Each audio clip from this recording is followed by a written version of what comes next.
भुवि विपुलनखैः वज्रकल्पैः कृतायां रक्तस्रोतस्सरस्यां प्रतिफलितमिदं संवपुर्वीक्षमाणः स्मृत्वांशं भार्गवाख्यं रघुवरमपि तं रावणं दत्तसत्या चैद्यं हृष्टोऽप्यहृष्टः प्रतिशतु सदृशं श्रीनृसिंहो निशम्नः अभ्रमं भङ्गरहितम् अजडं विमलं सदा आनन्दतीर्थमतुलं भजे तापत्रयापहम् चित्रैः पदैश्च गम्भीरैर्वाक्यैर्मानैरखण्डितैः गुरुभावं व्यञ्जयन्ति भाति श्रीरियतीर्थवाक् अञ्जनासूनुसान्निध्यादिजयेन विराजितम् अजितप्रीतिजनकं भजेऽहं विजयध्वजं कंसध्वंसि पदाम्भोजसंसक्तो हंसपुङ्गवः ब्रह्मण्यगुरुराजाख्यो वर्ततां मनमानसे पृथ्वीमण्डलमध्यस्थाः पूर्णबोधमतानुगाः वैष्णवाः विष्णुहृदयाः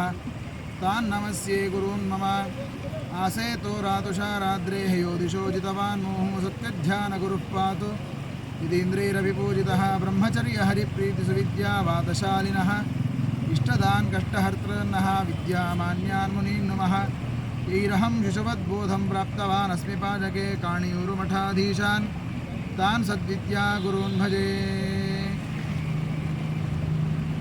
सृष्टिस्थित्यप्ययेह नियतदशितमो बन्धमोक्षाश्च यस्मादस्य श्रीब्रह्मरुद्रप्रभृतिसुरनरद्विषत्रात्मकस्य विष्णोर्व्यस्ताः समस्ताः सकलगुणनिधिः सर्वदोषो व्यपेतः पूर्णानन्दो व्ययो यो गुरुरपरमश्चिन्तयेतं महान्तं जन्माद्यस्य यतोऽन्वयादितरतश्चार्थेष्वभिज्ञस्वराट् तेने ब्रह्महृदायादिकवये मुह्यन्ति यं सूरयः तेजो वारिमृदां यथा विनिमयो यत्र त्रिसर्गो मृषा धाम्ना स्वेन सदा निरस्तकुहकं सत्यं परं धीमहि स्वस्तिस्तशेषन्मङ्गलानि भवन्तु. ಶುಕಾಚಾರ್ಯರು ಪರೀಕ್ಷಿತ್ ರಾಜರಿಗೆ ಉಪದೇಶದ ಮೂಲಕ ಶ್ರೀಮದ್ ಭಾಗವತದ ಚಿಂತನೆಯನ್ನು ಕೊಟ್ಟಿದ್ದಾರೆ.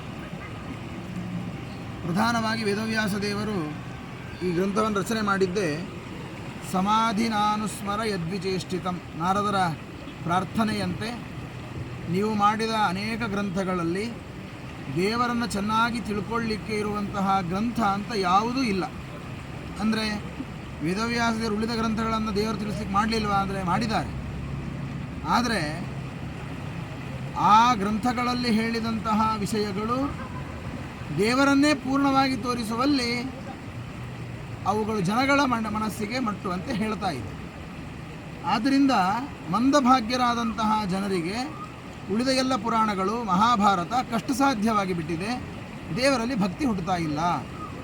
ಆದ್ದರಿಂದ ನೀವು ನೇರವಾಗಿ ದೇವರ ಕಥೆಗಳನ್ನು ಹೇಳುವಂತಹ ಗ್ರಂಥವನ್ನು ರಚನೆ ಮಾಡಿಕೊಡಿ ಅಂತ ಶ್ರೀಮದ್ ಭಾಗವತದ ರಚನೆ ಆಗಿದೆ ಅಂತ ಭಾಗವತದ ಹಿನ್ನೆಲೆಯನ್ನು ತೋರಿಸಿದ್ದಾರೆ. ಈ ಭಾಗವತ ಆರಂಭ ಆಗೋದು ಹೇಗೆ ಅಂದರೆ, ನಾವೆಲ್ಲ ನೋಡಿದ ಹಾಗೆ ಸೂತ ಶೌನಕರ ಸಂವಾದ, ಶುಕಾಚಾರ್ಯ ಪರೀಕ್ಷಿತ್ ರಾಜರ ಸಂವಾದ. ಆದರೆ ಪ್ರಧಾನ ಭಾಗವತ ಇರೋದು ಎಲ್ಲಿ ಅಂತ ಹೇಳಿದರೆ ವಿದುರ ಮೈತ್ರಿಯರಿಗೆ ನಡೆದಂತಹ ಸಂವಾದದಿಂದ. ಅದು ಪ್ರಧಾನ. ವಿದುರ ಮೈತ್ರಿಯರ ಸಂವಾದ ಆಯಿತು ಅನ್ನೋದನ್ನು ಪರೀಕ್ಷಿತ್ ರಾಜರು ಶುಕಾಚಾರ್ಯರ ಬಾಯಿಂದ ತಿಳ್ಕೊಂಡ್ರು, ಅದನ್ನು ಸೂತಾಚಾರ್ಯರು ಶೌನಕಾದಿಗಳ ಮೂಲಕ ಹೇಳಿದರು ಅಂತ. ಹೀಗೆ ಒಟ್ಟು 3 ವಿಭಾಗ ಇದೆ. ಭಾಗವತ ಬಂದ ಮೂಲ ಸ್ಫೂರ್ತಿ ಅದು ವಿದುರ ಮೈತ್ರೇಯರಿಂದ ಬಂದಿತ್ತು. ಮೈತ್ರೇಯರು ಅಂತ ಹೇಳಿದರೆ ವೇದವ್ಯಾಸ ದೇವರ ಗೆಳೆಯರು, ಅಂದರೆ ಪರಾಶರ ಋಷಿಗಳ ಶಿಷ್ಯರು. ವೇದವ್ಯಾಸ ದೇವರಿಗೆ ಮೈತ್ರೇಯರಿಗೆ ಒಟ್ಟಿಗೆ ಪಾಠ ಆಗಿದೆ. ಹಾಗಾಗಿ ವೇದವ್ಯಾಸ ದೇವರ ವೇದವ್ಯಾಸ ದೇವರಿಗೆ ಲೋಕ ಶಿಕ್ಷಣಾರ್ಥವಾಗಿ ಅವರಪ್ಪ ಉಪನಯನ ಮಾಡಿದ್ದಾಗಲಿ ಅಥವಾ ಉಪದೇಶಾದಿಗಳನ್ನು ಮಾಡಿದ್ದಾಗಲಿ ವೇದವ್ಯಾಸ ಸ್ವಯಂ ಜ್ಞಾನ ಪ್ರತಿಭೆ ಇದೆ. ಮೈತ್ರೇಯರು ಪರಾಶರ ಋಷಿಗಳ ಶಿಷ್ಯರು. ಹಾಗಾಗಿ ವೇದವ್ಯಾಸ ದೇವರಿಗೆ ಗೆಳೆಯ ಅಂತಲೇ ಅವರು ತಮ್ಮನ್ನು ಪರಿಚಯ ಮಾಡಿಕೊಳ್ಳೋರು. ಇನ್ನು ಮೈತ್ರೇಯರಿಗೆ ಪ್ರಧಾನವಾಗಿ ಕೃಷ್ಣ ಪರಮಾತ್ಮನ ಉಪದೇಶ ಆಗಿದೆ. ಉದ್ಧವರಿಗೆ ಮೈತ್ರೇಯರಿಗೆ ಇಬ್ಬರಿಗೂ ಕೂಡ ದ್ವಾರಕೆಯಲ್ಲಿ ಭಗವಂತ ಪ್ರಭಾಸ ಕ್ಷೇತ್ರದಲ್ಲಿ ತಾನು ಉಪದೇಶ ಮಾಡಿದ. ಆ ಉಪದೇಶದ ಮೂಲಕ ಅದನ್ನೇ ಮೈತ್ರೇಯರು ಹೇಳ್ತಾನೆ ದೇವರು, ಮುಂದೆ ನನಗೆ ವಿದುರ ಸಿಗ್ತಾನೆ, ವಿದುರನಿಗೆ ಇದೆಲ್ಲ ಉಪದೇಶವನ್ನು ನೀನು ಮಾಡಬೇಕು ಅಂತ. ಹಾಗಾಗಿ ವಿದುರ ಮೈತ್ರೇಯರ ಸಂವಾದ ನಡೆದ ಜಾಗ ಯಾವುದು ಅಂತ ಹೇಳಿದರೆ ಅದು ಹರಿದ್ವಾರ ಕ್ಷೇತ್ರ. ಗಂಗಾದ್ವಾರ ಅಂತ ಹೇಳಿ ಅದನ್ನು ಕರೀತಾರೆ. ಇದು ಈಗ ಹರಿದ್ವಾರ ಅಂತ ಈಗ ನಾವು ಹೇಳ್ತೀವಿ. ಇದಕ್ಕೆ ಪುರಾಣಗಳಲ್ಲಿ ಬರುವಂತಹ ಹೆಸರು ಮಾಯಾಪುರಿ, ಮಾಯಾಕ್ಷೇತ್ರ ಅಂತ ಹೇಳಿ. ಇನ್ನು ಅದು ಬಿಟ್ಟರೆ ಬೇರೆ ಹೆಸರು ಅಂದರೆ ಗಂಗಾದ್ವಾರ ಅಂತ. ಗಂಗೆಗೆ ಪ್ರಧಾನವಾದ ದ್ವಾರ ಜಾಗ ಯಾವುದಂದರೆ ಇದು. ಬದರಿ ಕ್ಷೇತ್ರದಿಂದ ಉಗಮ ಆಗಿ ಮೇಲಿನ ಹಿಮಾಚಲ ಪ್ರದೇಶದಿಂದ ಉಗಮ ಆಗಿ ಗಂಗೆ ಹರಿದು ಬಂದು ಭೂಸ್ಪರ್ಶ ಮಾಡುವ ಜಾಗ ಯಾವುದಂದರೆ ಅದು ಹರಿದ್ವಾರ. ಹಾಗೆ ಗಂಗಾದ್ವಾರ, ಗಂಗೆ ಜನರಿಗೆ ಉಪಯೋಗಕ್ಕೆ ಸಿಗುವಂತಹ ಜಾಗ ಅದು ಗಂಗಾದ್ವಾರ. ಈ ಕ್ಷೇತ್ರ ಬಹಳ ಪುಣ್ಯಕ್ಷೇತ್ರ ಅಂತ ಹೇಳಿ ಭಾವಿಸಿ ವಿದುರರು ಇಲ್ಲಿ ಮೈತ್ರೇಯರನ್ನು ತಾವು ಪ್ರಶ್ನೆ ಮಾಡಿ ಕೇಳಿದರು ಅಂತ. ಅದಕ್ಕೆ ಮುಂಚೆ ಆ ಉದ್ಧವರಿಗೆ, ಆ ವಿದುರರಿಗೆ ಉದ್ಧವರು ಸಿಗ್ತಾರೆ. ಇಲ್ಲಿ ತಾವೇ ಅದನ್ನು ಚೆನ್ನಾಗಿ ಆಚಾರ್ಯರು ನಿರ್ಣಯ ಮಾಡಿ ಕೊಟ್ಟಿದ್ದಾರೆ. ವಿದುರರು ಊರು ಬಿಟ್ಟರು, ಮನೆ ಬಿಟ್ಟರು. ಪರೀಕ್ಷಿತರಾದರು ಕೇಳ್ತಾರೆ ಶುಕಾಚಾರ್ಯರನ್ನು, ಏವಮೇತತ್ಪುರಾ ಪೃಷ್ಟೋ ಮೈತ್ರೇಯೋ ಭಗವಾನ್ ಕಿಲ ಕ್ಷತ್ರಾವನಂ ಪ್ರವಿಷ್ಟೇನ ತ್ಯಕ್ತಾ ಸಮೃದ್ಧಿ ಸ್ವಗ್ರಹ ವೃದ್ಧಿಮತ್. ವಿದುರರಿಗೂ ಮೈತ್ರೇಯರಿಗೂ ಸಂವಾದ ಆಯಿತು ಅಂತ ನಾನು ಕೇಳಿಪಟ್ಟಿದ್ದೇನೆ. ಮೈತ್ರೇಯರು ಕಾಡಿನಲ್ಲಿ ಸಂಚಾರ ಮಾಡುವವರು, ಯಾಕೆಂದರೆ ಅವರಿಗೆ ಯಾರ ಅಪೇಕ್ಷೆ ಇಲ್ಲ, ಋಷಿಮುನಿಗಳು. ವಿದುರರು ಹಾಗಲ್ಲ, ಸ್ವಗ್ರಹ ವೃದ್ಧಿಮತ್. ಮನೆ ಇದೆ ಅವರಿಗೆ, ವಿದುರರಿಗೆ ಸ್ವಚ್ಛಂದವಾದ ಮನೆ ಇದೆ, ಬೇಕಾದಷ್ಟು ಸಮೃದ್ಧವಾದಂತಹ ಐಶ್ವರ್ಯ ಇದೆ. ಅವರು ಕಾಡಿಗೆ ಹೋಗೋ ಅವಶ್ಯಕತೆ ಇಲ್ಲ, ಅನಿವಾರ್ಯತೆಯೂ ಇಲ್ಲ. ಯಾಕೆ? ಯಾರಿಗೆ ಕಾಡಬೇಕು, ಯಾರಿಗೆ ಉಪಾಸನೆ ಮಾಡಬೇಕು, ಯಾರಿಗೆ ಜವಾಬ್ದಾರಿ ಇಲ್ಲ ಅವರಿಗೆ ಕಾಡಬೇಕು. ವಿದುರರಿಗೆ ಜವಾಬ್ದಾರಿ ಇದೆ, ರಾಜ್ಯಭಾರದ ಜವಾಬ್ದಾರಿ ಇದೆ. ಇನ್ನು ಮಂತ್ರಿಯಾಗಿ ಜವಾಬ್ದಾರಿ ಇದೆ. ಇನ್ನು ತಾನೇನು ಬ್ರಾಹ್ಮಣನಲ್ಲಾದುದರಿಂದ ಜಾತಿತಃ ಅವನು ತಪಸ್ಯ ಇತ್ಯಾದಿಗಳನ್ನು ಮಾಡಿ ತಾನು ಸಾಧನೆ ಮಾಡಬೇಕಾದ ಅನಿವಾರ್ಯತೆ ಇಲ್ಲ. ಕೇವಲ ಶ್ರವಣಾದಿಗಳನ್ನು ಮಾಡಿದರೆ ಸಾಕು, ಉದ್ಧಾರ ಆಗಿಬಿಡ್ತಾನೆ. ಹಾಗಾಗಿ ವನಕ್ಕೆ ಹೋಗುವ ಕೆಲಸ ಏನಿತ್ತು? ವನಕ್ಕೆ ಹೋಗಬೇಕಾದ್ರೆ ಏನಾದರೂ ಭಾಳ ಬೇಸರ ಆಗಿ ವನಕ್ಕೆ ಹೋಗಬೇಕು. ಕಾಡಿಗೆ ಹೋಗೋದು ಯಾವಾಗ ಅಂದರೆ ಎಲ್ಲ ಸಾಕಾಗಿ ವೈರಾಗ್ಯದಿಂದ ಹೊರಗೆ ಹೋಗಬೇಕು. ಸಾಕಾಗಿ ಹೋಗಲಿಕ್ಕೆ ವಿದುರರಿಗೆ ಅಂಥದ್ದೇನಾಗಿತ್ತು? ವಿದುರರಿಗೆ ಅಂಥ ಪರಿಸ್ಥಿತಿ ಏನು ಬಂದಿಲ್ಲ. ಯಾಕೆಂದರೆ ಅಣ್ಣನ ಜೊತೆಯಲ್ಲಿ ರಾಜ್ಯಭಾರವನ್ನು ಚೆನ್ನಾಗಿ ಮಾಡಿಕೊಂಡು, ಅಣ್ಣ ಹೇಗೆ ಹೇಳ್ತಾನೋ ಹಾಗೆ ಕೇಳಿಕೊಂಡು ಆರಾಮಾಗಿದ್ದಂತಹ ವ್ಯಕ್ತಿ. ಹಾಗಾಗಿ ಯಾಕೆ ಬಿಟ್ಟು ಹೋದರು? ಇದು ಒಂದು ಪ್ರಶ್ನೆ. ಇನ್ನೊಂದು, ಎಲ್ಲಿ ಅವರದ್ದು ಸಮಾಗಮ ಆಯಿತು? ವಿದುರರು ಮೈತ್ರೇಯರ ಸಮಾಗಮ ಆಗಿದ್ದು ಎಲ್ಲಿ ಅಂತ ಎರಡು ಪ್ರಶ್ನೆಯನ್ನು ಪರೀಕ್ಷಿತರಾಜರು ಕೇಳಿದಾಗ ಅದಕ್ಕೆ ಉತ್ತರವನ್ನು ಕೊಡ್ತಾರೆ ಶುಕಾಚಾರ್ಯರು. ಯದಾತು ರಾಜ ಸುಸುತಾನ ಸಾಧೂನ್ ಪುಷ್ಣನ್ನ ಧರ್ಮೇಣ ವಿನಷ್ಟ ದೃಷ್ಟಿ ಭ್ರಾತುರ್ಯವಿಷ್ಟಸ್ಯ ಸುತಾನ್ ವಿಬಂಧೂನ್ ಪ್ರವೇಶ್ಯ ಲಾಕ್ಷಾ ಭವನೇ ದದಾಹ. ಪರೀಕ್ಷಿತ, ನಿಮ್ಮ ಚಿಕ್ಕಪ್ಪ ಅಂದರೆ ನಿಮ್ಮ ವಿದುರ, ನಿಮ್ಮ ಅಜ್ಜ ಮನೆ ಬಿಟ್ಟು ಹೋಗಲಿಕ್ಕೆ ಪ್ರಧಾನ ಕಾರಣಗಳು ಒಂದಷ್ಟು ಇದೆ. ಆ ಕಾರಣಗಳಿಂದಾಗಿ, ಒಂದೆರಡು ಕಾರಣ ಅಲ್ಲ, ಅನೇಕ ಕಾರಣಗಳಿಂದಾಗಿ ಮನೆ ಬಿಡಬೇಕಾಯಿತು. ಬರೀ ಒಂದು ಕಾರಣ ಎರಡು ಕಾರಣ ಇದ್ದರೆ ಅದೇನು ದೊಡ್ಡ ವಿಷಯ, ಯಾಕೆ ಮನೆ ಬಿಡಬೇಕಾಗಿತ್ತು ಅಂತ ಹೇಳ್ತಾರೆ. ಆದರೆ ವಿದುರರು ಬಹಳ ದಿವಸ ಅದನ್ನೆಲ್ಲ ನೋಡಿ ಇನ್ನು ನಾನು ಇಲ್ಲಿ ಇರಬಾರದು ಅಂತ ತೀರ್ಮಾನ ಮಾಡಿಯೇ ಮನೆಯಿಂದ ಹೊರಟಿದ್ದು. ಏನೇನಾಯಿತು ಅಂತ ಹೇಳಿದರೆ, ಸ್ವಸುತಾನ್ ಅಸಾಧೂನ್ ಪುಷ್ಣನ್ ಅಧರ್ಮೇಣ. ಅಣ್ಣ ತನ್ನ ಮಕ್ಕಳನ್ನು ಸಾಕ್ತಾ ಇದ್ದಾನೆ. ಹೇಗೆ ಸಾಕ್ತಾ ಇದ್ದಾನೆ? ಅಧರ್ಮದಿಂದ ಸಾಕ್ತಾ ಇದ್ದಾನೆ. ಮಕ್ಕಳು ತಪ್ಪು ಮಾಡಿದಾಗ ಇದು ತಪ್ಪು, ಹೀಗೆ ಮಾಡಬೇಡಿ ಅಂತ ಹೇಳದೆ ತನ್ನ ಪಾಡಿಗೆ, ಅಂದರೆ ಗೊತ್ತಾಗದೆ ತಪ್ಪು ಮಾಡಿದಾಗ ಬೇರೆ ಪ್ರಶ್ನೆ, ಮಕ್ಕಳು ತಪ್ಪು ಮಾಡ್ತಾ ಇದ್ದಾರೆ ಅಂತ ತಿಳಿದ ಮೇಲೂ ಅವ್ರಿಗೇನು ಹೇಳದೆ ತನ್ನ ಪಾಡಿಗೆ ತಾನು ಇರಲಿ ಮಕ್ಕಳು ಅನ್ನುವಂತಹ ವಿನಷ್ಟ ದೃಷ್ಟಿ ಅಂತ ಭಾಗವತ ಚೆನ್ನಾಗಿ ಹೇಳ್ತದೆ. ಶುಕಾಚಾರ್ಯ ಹೇಳ್ತಾರೆ. ಅಲ್ಲ, ಅದು ಗೊತ್ತಿದ್ದೆ. ಧೃತರಾಷ್ಟ್ರ ಹುಟ್ಟಿದಾರಭ್ಯದಿಂದ ಕುರುಡ ಅಂತ ಗೊತ್ತೇ ಇದೆ. ಈ ವಿನಷ್ಟ ದೃಷ್ಟಿ ಅಂತ ಹೇಳೋ ಅವಶ್ಯಕತೆ ಏನಿತ್ತು? ಕಣ್ಣು ಕಳ್ಕೊಂಡಿದ್ದ ಅಂತ ಹೇಳೋ ಅವಶ್ಯಕತೆ ಏನಿತ್ತು ಅಂತ ಹೇಳಿದರೆ, ಅದಕ್ಕೆ ಆಚಾರ್ಯರು ಹೇಳ್ತಾರೆ, ವಿನಷ್ಟ ದೃಷ್ಟಿ ಅಂತ ಹೇಳಿದರೆ ಒಳದೃಷ್ಟಿ, ಧರ್ಮದೃಷ್ಟಿ ಕಳ್ಕೊಂಡಿದ್ದ ಅಂತ. ಧರ್ಮದ ದೃಷ್ಟಿ ಅವನದ್ದು ಹೋಗಿತ್ತು. ಆದ್ದರಿಂದ ಏನಾಯಿತು? ಮಕ್ಕಳು ತಪ್ಪು ಮಾಡಿದಾಗ ಇದು ತಪ್ಪು ಅನಿಸಲೇ ಇಲ್ಲ. ಅಲ್ಲ ಆಚಾರ್ಯ, ಇದು ಹೇಗೆ ಸಾಧ್ಯ? ಹಾಗಾಗ್ಲಿಕ್ಕೆ ಸಾಧ್ಯ ಇದೆ ಅಂದರೆ ಸಾಧ್ಯ ಇದೆ. ನಾವೀಗ ಪ್ರಪಂಚವನ್ನು ನೋಡ್ತೇವೆ. ಬೇರೆಯವನು ತಪ್ಪು ಮಾಡಿದಾಗ ಅದು ತಪ್ಪು ಅಂತ ಎತ್ತಿ ನಾವು ಹೇಳಿ ತಪ್ಪು ಮಾಡ್ತಾ ಇದ್ದಾನೆ ಅಂತ ಹೇಳಲಿಕ್ಕೆ ಧೈರ್ಯ ಮಾಡ್ತೀವಿ. ನಮ್ಮವರೇ ತಪ್ಪು ಮಾಡಿದಾಗ ಅಥವಾ ನಮ್ಮಲ್ಲಿಯೇ ತಪ್ಪು ನಡೆದಾಗ ಅದನ್ನು ಮುಚ್ಚಿ ಹಾಕ್ಕೊಳ್ತೀವಿ. ನಾವು ಮಾಡಿದ್ದು ಸರಿ. ಇದು ವಿನಷ್ಟ ದೃಷ್ಟಿ. ಮಕ್ಕಳು ಧೃತರಾಷ್ಟ್ರ ಮಾಡಿದ್ದೇ ತಪ್ಪು. ತಾನು ಇನ್ನೊಬ್ಬರಿಗೆ ಉಪದೇಶ ಮಾಡಿದಾನೋ ಅದು ಬೇರೆ. ತನ್ನ ಮಕ್ಕಳಿಗಾಗುವಾಗ ಇದು ಸರಿ ಇದು ತಪ್ಪು ಅಂತ ಕಣ್ಣೆದುರಿಗೆ, ಯಾಕಂದರೆ ವಿದುರರೇ ಎಷ್ಟೋ ಸಲ ಹೇಳಿದ್ದಾರೆ, ಅಣ್ಣ ನಿನ್ನ ಮಕ್ಕಳು ಇಷ್ಟು ತಪ್ಪು ಮಾಡ್ತಾ ಇದ್ದಾರೆ, ಅವ್ರಿಗೆ ಕರೆದು ಹೇಳು ಅಂತ ಹೇಳಿದರೆ ಏನು ಮಾತಾಡ್ತಿರ್ಲಿಲ್ಲ. ಯಾಕೆ?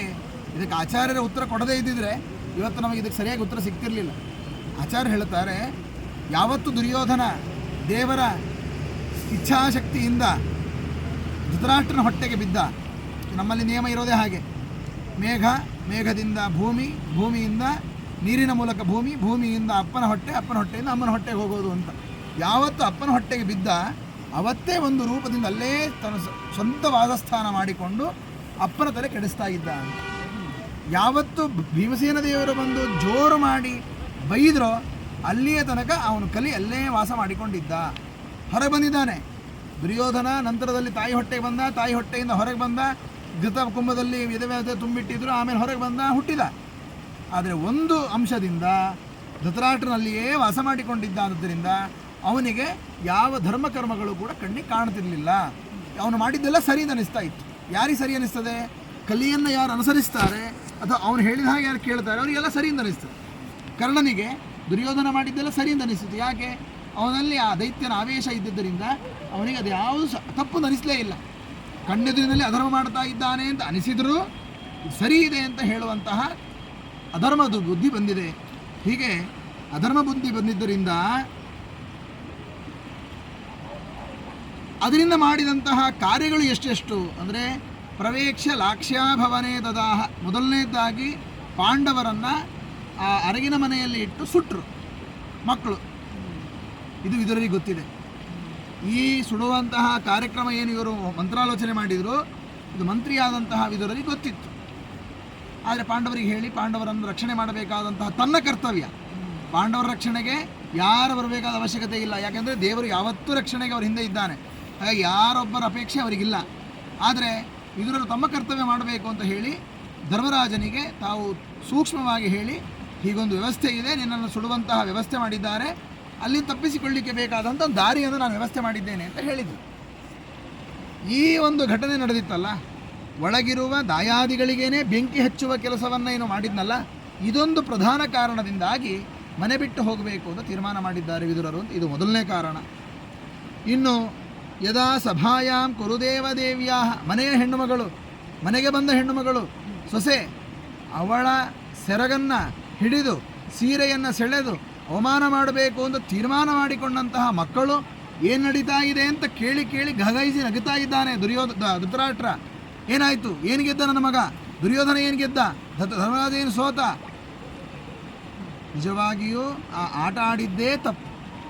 ಇದು ಆಚಾರ್ಯರು ನಿರ್ಣಯ ಕೊಟ್ಟಿದ್ದಾರೆ. ಆ ಆಟ ಆಡಿದ್ದೇ ತಪ್ಪಿದೆ. ಯಾಕೆ ಅಂತ ಹೇಳಿದರೆ, ಜೂಜಾಟ ಏನಿದೆ ಇದು ಕ್ಷತ್ರಿಯರಿಗೆ ಉಚಿತವಾಗಿದ್ದರೂ ಸಹ ಧರ್ಮರಾಜ ಅವತ್ತು ಆಡಿದ ಆಟ ಅದು ಕಲಿಯ ಆವೇಶದಿಂದಲೇ ಆಟ ಆಡಿದ್ದು. ಯಾಕೆಂದರೆ ಕಲಿಯ ಆವೇಶ ಇಲ್ಲದಿದ್ದರೆ ಈ ರೀತಿ ತನ್ನನ್ನೇ ಮಾರಿಕೊಳ್ಳುವಂತಹ, ತನ್ನನ್ನೇ ಪಣಕ್ಕಿಡುವಂತಹ ಪರಿಸ್ಥಿತಿಗೆ ಹೋಗ್ತಿರಲಿಲ್ಲ. ಯಾಕೆಂದರೆ ಧರ್ಮದ ಆಟ ಆದರೆ ಅದು ಧರ್ಮದಲ್ಲಿಯೇ ಇರ್ತದೆ, ಅಧರ್ಮಕ್ಕೆ ಹೋಗೋದೇ ಇಲ್ಲ. ಇದು ಅಧರ್ಮಕ್ಕೆ ಹೋಗಿದೆ. ಆದ್ದರಿಂದ ಈ ಆಟ ಇದು ಅಧರ್ಮದಿಂದಲೇ ನಡೆದಿತ್ತು. ಅದರಿಂದ ನಡೆದಿದ್ದು ಹೇಗೆ? ದುರ್ಯೋಧನನ ಒಳಗಿನ ಪ್ರೇರಣೆಯಿಂದ. ಅದರಲ್ಲಿ ಆಗಿದ್ದು ಏನು ತೀರ್ಮಾನ ಅಂದರೆ, ದ್ರೌಪದಿ ನಮ್ಮವಳು ಅಂತ ತೀರ್ಮಾನ ಮಾಡಿಕೊಂಡು ಅವಳನ್ನು ಮರ್ಯಾದೆ ತೆಗೆದರು. ಆವಾಗ ವಿದುರರು ಪ್ರತಿಭಟನೆ ಮಾಡಿದ್ದು ಅವರೊಬ್ಬರೇ, ಬೇರೆ ಯಾರೂ ಮಾಡಲಿಲ್ಲ. ಎದ್ದು ಕೈ ಎತ್ತಿ ಹೇಳಿದರು, ಇದು ತಪ್ಪು, ನೀವು ಮಾಡ್ತಾ ಇರೋದು ತಪ್ಪಿದೆ, ಇದನ್ನು ಮಾಡಬೇಡಿ. ಯಾಕೆಂದರೆ ಇದು ಎರಡು ವಿಷಯ. ಒಂದು, ಸ್ತ್ರೀ ಕುಲಕ್ಕೆ ಅವಮಾನ ಮಾಡುವಂತಹ ಪ್ರಸಂಗ ಯಾವತ್ತೂ ಈ ಭಾರತದ ಸನಾತನವಾದಂತಹ ಧರ್ಮ ಅಲ್ಲ. ಎರಡನೇದೋಳು ವೇದವಿದ್ಯಾಭಿಮಾನಿನಿ.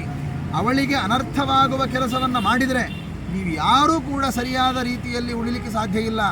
ಇದು ಕುಲಧರ್ಮ ನಾಶವಾಗುವಂಥ, ಕುಲನಾಶವಾಗುವ ಕೆಲಸ ಅಂತ ಸ್ವಚ್ಛಂದವಾಗಿ ಕೈ ಎತ್ತಿ ಆ ಇಡೀ ಸಭೆಯಲ್ಲಿ ತಾನು ಹೋರಾಡಿದರು. ಬೆಲೆಯೇ ಕೊಡದೆ ಆ ಅವಮಾನ ಮಾಡಲಿಕ್ಕೆ ಮುಂದುವರೆದರು. ಅವಮಾನ ಆಗಲಿಲ್ಲ, ಕೃಷ್ಣದೇವರ ಅನುಗ್ರಹ ಇತ್ತು. ಆದರೆ ಆ ಅನರ್ಥಕ್ಕೆ ಯಾವತ್ತು ಕಾರಣನಾದ ನಮ್ಮ ಅಣ್ಣ ಇನ್ನು ನಾನಿಲ್ಲಿರಬಾರದು ಅಂತ ಹೊರಟರು ವಿದುರರು ಅಂತ. ಇದು ಎರಡನೆಯ ಕಾರಣ. ಇನ್ನು ಯದಾತು ಪಾರ್ಥಪ್ರಹಿತ ಸಭಾಯಾಂ ಜಗದ್ಗುರುರ್ಯಾನಿ ಜಗಾದ ಕೃಷ್ಣ. ಅದೊಂದು ಸ್ಟೆಪ್ ಬೈ ಸ್ಟೆಪ್. ಅದು ಮೊದಲನೇದ್ದು, ಅಧರ್ಮದಿಂದ ಮಕ್ಕಳನ್ನು ಬೆಳೆಸಿದ್ದಾನೆ ಅಣ್ಣ, ಆದ್ದರಿಂದ ನಾನು ಇರಬಾರದು ಅಂತ ಹೇಳಿ ಆ ಪಾಂಡವರಿಗೆ ಅವಮಾನ ಮಾಡಿದ್ದಾನೆ. ಅಂದರೆ ದೇವತೆಗಳಿಗೆ, ಪಾಂಡವರು ಅಂದರೆ ದೇವತೆಗಳಿಗೆ ಅವಮಾನ ಮಾಡಿದ್ದಾನೆ, ಅದರಿಂದ ಅಲ್ಲಿರಬಾರದು ಅಂತ ಹೊರಟರು ಅಂತ. ಎರಡನೇದ್ದು ವೇದವಿದ್ಯೆಯಾದಂತಹ ಭಾರತೀ ದೇವಿಗೆ ಅವಮಾನ ಆಯಿತು, ಇನ್ನಿರಬಾರದು. ಭಾರತೀ ದೇವಿಗೆ ಅವಮಾನ ಅಂದರೂ ವಾಯುದೇವರಿಗೆ ಅವಮಾನ ಅಂದರೂ ಒಂದೇ ಅದು. ಯಾಕಂದರೆ ಹೆಂಡತಿಗಾದ ಅವಮಾನ ಗಂಡನಿಗೂ, ಗಂಡನಿಗಾದ ಅವಮಾನ ಹೆಂಡತಿಗೂ ಅದು ಸಮ. ಹಾಗಾಗಿ ಜೀವೋತ್ತಮರಾದ ವಾಯುದೇವರಿಗೆ ಮಾಡಿದ ಅವಮಾನ ಇನ್ನಲ್ಲಿರಬಾರದು ಅಂತ ಹೊರಟರು ಅಂತ ಎರಡನೇದ್ದು. ಈಗ ಸರ್ವೋತ್ತಮನಾದ ಕೃಷ್ಣನಿಗೆ ಅವಮಾನ ಮಾಡಿದ್ದಾರೆ. ಯಾವಾಗ? ಪಾಂಡವರು ಕೃಷ್ಣ ಪರಮಾತ್ಮನಿಗೆ ರಾಯಭಾರಿಯಾಗಿ ನೀನು ಹೋಗಬೇಕಪ್ಪ, ನಮಗೆ ಮುಂದೆ ಸಂಧಾನ ಮಾಡಿಸಬೇಕು, ಪಾಂಡವರಿಗೂ ನಮಗೂ ಯಾವುದೇ ರೀತಿಯಾದಂಥ, ಕೌರವರಿಗೂ ನಮಗೂ ಯಾವುದೇ ರೀತಿಯಾದಂಥ ಯುದ್ಧ ಬೇಡ, ನಾವು ಸಂಧಾನಕ್ಕೆ ಒಪ್ಕೊಳ್ತೇವೆ, 5 ಗ್ರಾಮ ನಮಗೆ ಬೇಕಾದ 5 ಗ್ರಾಮ ಕೊಟ್ಟುಬಿಟ್ರೆ ನಮ್ಮ ಪಾಡಿ ನಾವಿರ್ತೇವೆ ಅಂತ ಹೇಳಿ ಇದು ಧರ್ಮರಾಜರು ಮಾಡಿಕೊಂಡಂಥ ಒಪ್ಪಂದ. ಆದರೆ ಭೀಮಸೇನ ದೇವರು ಹೇಳ್ತಾರೆ, ಯುದ್ಧಕ್ಕೆ ನಾವು ಸಿದ್ಧ, ಯುದ್ಧವನ್ನೇ ಮಾಡಿ ಸಿದ್ಧ, ನಮಗೆ ರಾಜ್ಯ ಬೇಕು, ಯಾಕೆಂದರೆ ನಾವು ಧರ್ಮದಿಂದ ಸಂಪಾದನೆ ಮಾಡಿದ್ದು, ಇದರಲ್ಲಿ ಕಾಂಪ್ರಮೈಸ್ ಇಲ್ಲ ಅಂತ ಹೇಳಿದರು. ಆದರೆ ಕೃಷ್ಣದೇವರಿಗೆ ಅದೇ ಅಭಿಪ್ರಾಯ ಇತ್ತು. ಅಲ್ಲಿ ಹೋಗಿ ಇದನ್ನು ಮಾತನಾಡಲಿಕ್ಕೆ ಅಂತ ಹೋದಾಗ ಕೃಷ್ಣದೇವರ ಮಾತುಗಳಿಗೆ ನಯಾ ಪೈಸ ಬೆಲೆಯನ್ನು ಕೊಡಲಿಲ್ಲ ದುರ್ಯೋಧನ.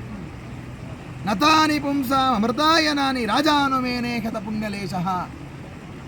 ಬರೀ ದುರ್ಯೋಧನ ಮಾತು ಕೇಳದೇ ಇದ್ದಿದ್ರೆ ಅದು ದೊಡ್ಡ ವಿಷಯನೇ ಅಲ್ಲ, ಯಾಕಂದರೆ ಕಲಿಗೆ ದೇವರ ಮಾತು ಇಷ್ಟ ಆಗೋದೇ ಇಲ್ಲ. ವಿದುರ ಬಿಡಲಿಕ್ಕೆ ಕಾರಣ ಕೃಷ್ಣದೇವರು ಬಂದು ಧೃತರಾಷ್ಟ್ರ ಇದು ನೋಡು, ಇಷ್ಟು ಸರಳವಾದ ಉಪಾಯ ಇದೆ, 5 ಗ್ರಾಮ ಸಾಕಂತೆ ಅವರಿಗೆ, ಇಡೀ ರಾಜ್ಯ ನೀವು ಇಟ್ಟುಕೊಳ್ಳಿ ಅಂತ ಹೇಳಿದಾಗಲೂ ಹೌದು ಕೃಷ್ಣದೇವ ನಮ್ಮ ಹಿತಕ್ಕೆ ಹೇಳ್ತಾ ಇದ್ದಾನೆ ಎನ್ನುವ ಅಭಿಪ್ರಾಯವೂ ಧೃತರಾಷ್ಟ್ರನ ಮನಸ್ಸಿಗೆ ಬರಲೇ ಇಲ್ಲ.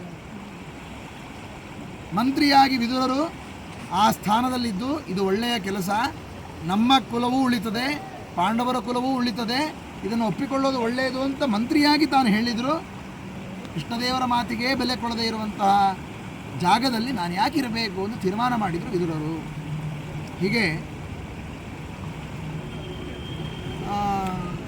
ಇದು 3 ಪ್ರಧಾನವಾದಂತಹ ಕಾರಣ.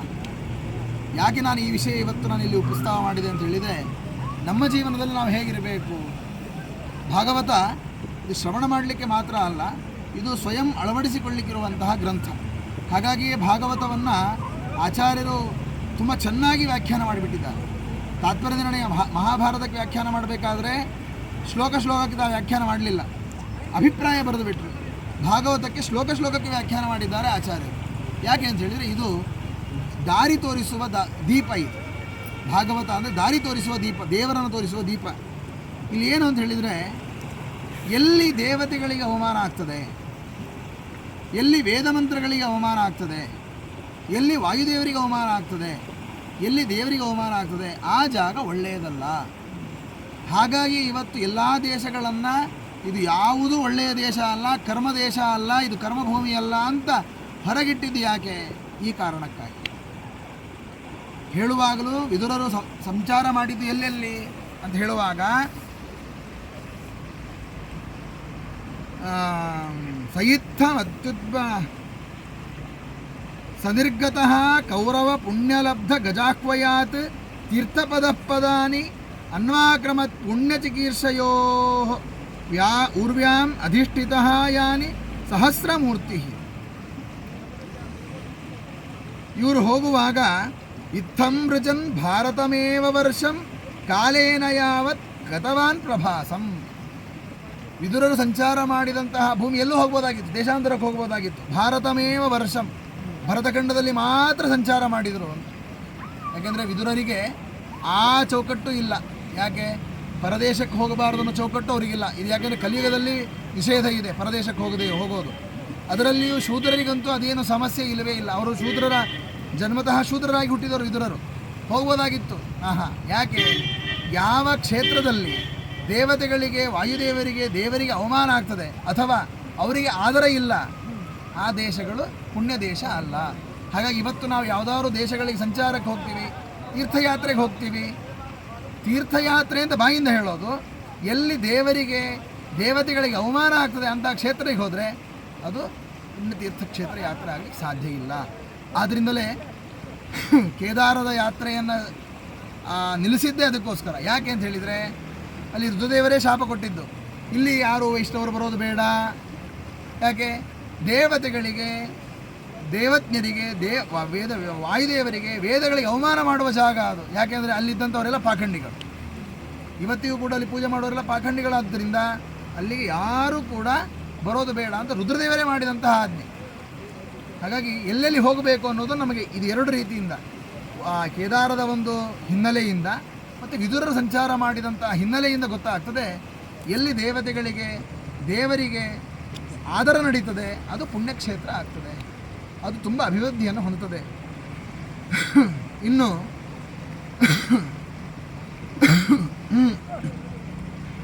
ಸ್ವಂತ ನಮಗೆ ಅವಮಾನ ಆದಾಗಲೂ ಕೂಡ ಅಲ್ಲಿರಬಾರದು ಅನ್ನೋದು ತೋರಿಸ್ತಾರೆ ವಿದುರರು. ಯದೋಪಹೂತೋ ಭವನಂ ಪ್ರವಿಷ್ಟೋ ಮಂತ್ರಾಯ ಪೃಷ್ಟ ಕಿಲ ಪೂರ್ವಜೇನ ಅತಾಹನಂ ಮಂತ್ರದೃಶಾಂಬರೀಯಾನ್ ಯನ್ಮಂತ್ರಿಣಾಂ ವೈದುರಿಕಂ ವದಂತಿ. ನನ್ನ ಕರೆದ ನಮ್ಮ ಅಣ್ಣ ಒಂದು ದಿವಸ, ಅಣ್ಣ ಕರೆದಿದ್ದಾನೆ, ಬಾ, ನನಗೆ ಯಾಕೋ ಮನಸ್ಸಿಗೆ ಸಮಾಧಾನ ಇಲ್ಲ. ಯಾವಾಗ ಇದು ಕೃಷ್ಣದೇವರು ಮಾತನಾಡಿ ಹೋದ ಮೇಲೆ ಯಾಕೋ ನಿದ್ದೆ ಬರ್ತಾ ಇಲ್ಲ, ಸಮಾಧಾನ ಇಲ್ಲ, ಏನಾದ್ರು ಸ್ವಲ್ಪ ಒಳ್ಳೆಯ ಮಾತುಗಳನ್ನು ಹೇಳು ಅಂತ ಕರೆದ. ವಿದುರರು ಹೋದರು, ಯಾಕೆ ರಾಜ ಕರೆದ ಮೇಲೆ ಹೋಗಬೇಕು ಅಂತ ಕೇಳಿದರು. ಏನು ಅಂತ, ಏನಿಲ್ಲ, ಯಾಕೋ ಸಮಾಧಾನ ಇಲ್ಲ, ಊಟ ಮಾಡಲಿಲ್ವಾ ಅಂತ ಕೇಳಿದ್ರು. ಇಲ್ಲ, ಊಟ ಮಾಡಿದ್ದೇನೆ. ಸರಿ, ಊಟ ಆಗಿದೆ ಅಂದಮೇಲೆ ಒಂದು ಹಂತದಲ್ಲಿ ಆರೋಗ್ಯ ಚೆನ್ನಾಗಿದೆ ಅಂತ ಆಯಿತು. ಮತ್ತು ಯಾಕೆ ನಿಮಗೆ ಸಮಾಧಾನ ಇಲ್ಲ? ನಿದ್ದೆ ಬರ್ತಾ ಇಲ್ಲ. ನಿದ್ದೆ ಬರ್ತಾ ಇಲ್ವಾ? ಅದಕ್ಕೆ ಕಾರಣ ಹೇಳ್ತೇನೆ ಅಂತ ಹೇಳ್ತಾನೆ. 4 ಕಾರಣ ಹೇಳ್ತಾರೆ ವಿದುರರು ನಿದ್ದೆ ಬರದೇ ಇರಲಿಕ್ಕೆ. ಕಾರಣ 4. 1, ಸಾಲ ಮಾಡಿದಾಗ ನಿದ್ದೆ ಬರೋದಿಲ್ಲ. 2ನೇದ್ದು, ಏನಾದರೂ ಅಧರ್ಮ ಮಾಡಿದಾಗ ನಿದ್ದೆ ಬರೋದಿಲ್ಲ. ಇನ್ನು 3ನೇದ್ದು, ಇನ್ನೊಬ್ಬರ ಸಂಪತ್ತನ್ನು ಹಗರಣ ಮಾಡಿದಾಗ, ಅಪಹರಣ ಮಾಡಿ ಕಳ್ಳತನದಿಂದ ತೊಗೊಂಬಂದು ಮನೇಲಿ ಇಟ್ಟುಕೊಂಡಾಗ ಆವಾಗ ನಿದ್ದೆ ಬರೋದಿಲ್ಲ. 3ನೇದ್ದು, ಸ್ತ್ರೀ ಸಂಗಿಯಾಗಿ ಸ್ತ್ರೀಯರ ಮೇಲೆ ತುಂಬ ಕಾಮಿಷ್ಠನಾಗಿ ಕಾಮ ಹೆಚ್ಚಾದರೆ ಆವಾಗ ನಿದ್ದೆ ಬರೋದಿಲ್ಲ. ಇದು ಪ್ರಧಾನವಾಗಿ 4 ಕಾರಣ. ಇದು ಬಿಟ್ಟು ಅನೇಕ ಕಾರಣ ಇದೆ, ಆರೋಗ್ಯದಿಂದ ಅದೆಲ್ಲ ಬೇರೆ ಬೇರೆ ಕಾರಣ. ಪ್ರಧಾನವಾದ 4 ಕಾರಣ. ಆರೋಗ್ಯ ಚೆನ್ನಾಗಿದ್ದರೂ ನಿದ್ದೆ ಬರೋದಿಲ್ಲ ಅನ್ನಲಿಕ್ಕೆ 4 ಕಾರಣ ಇದೆ.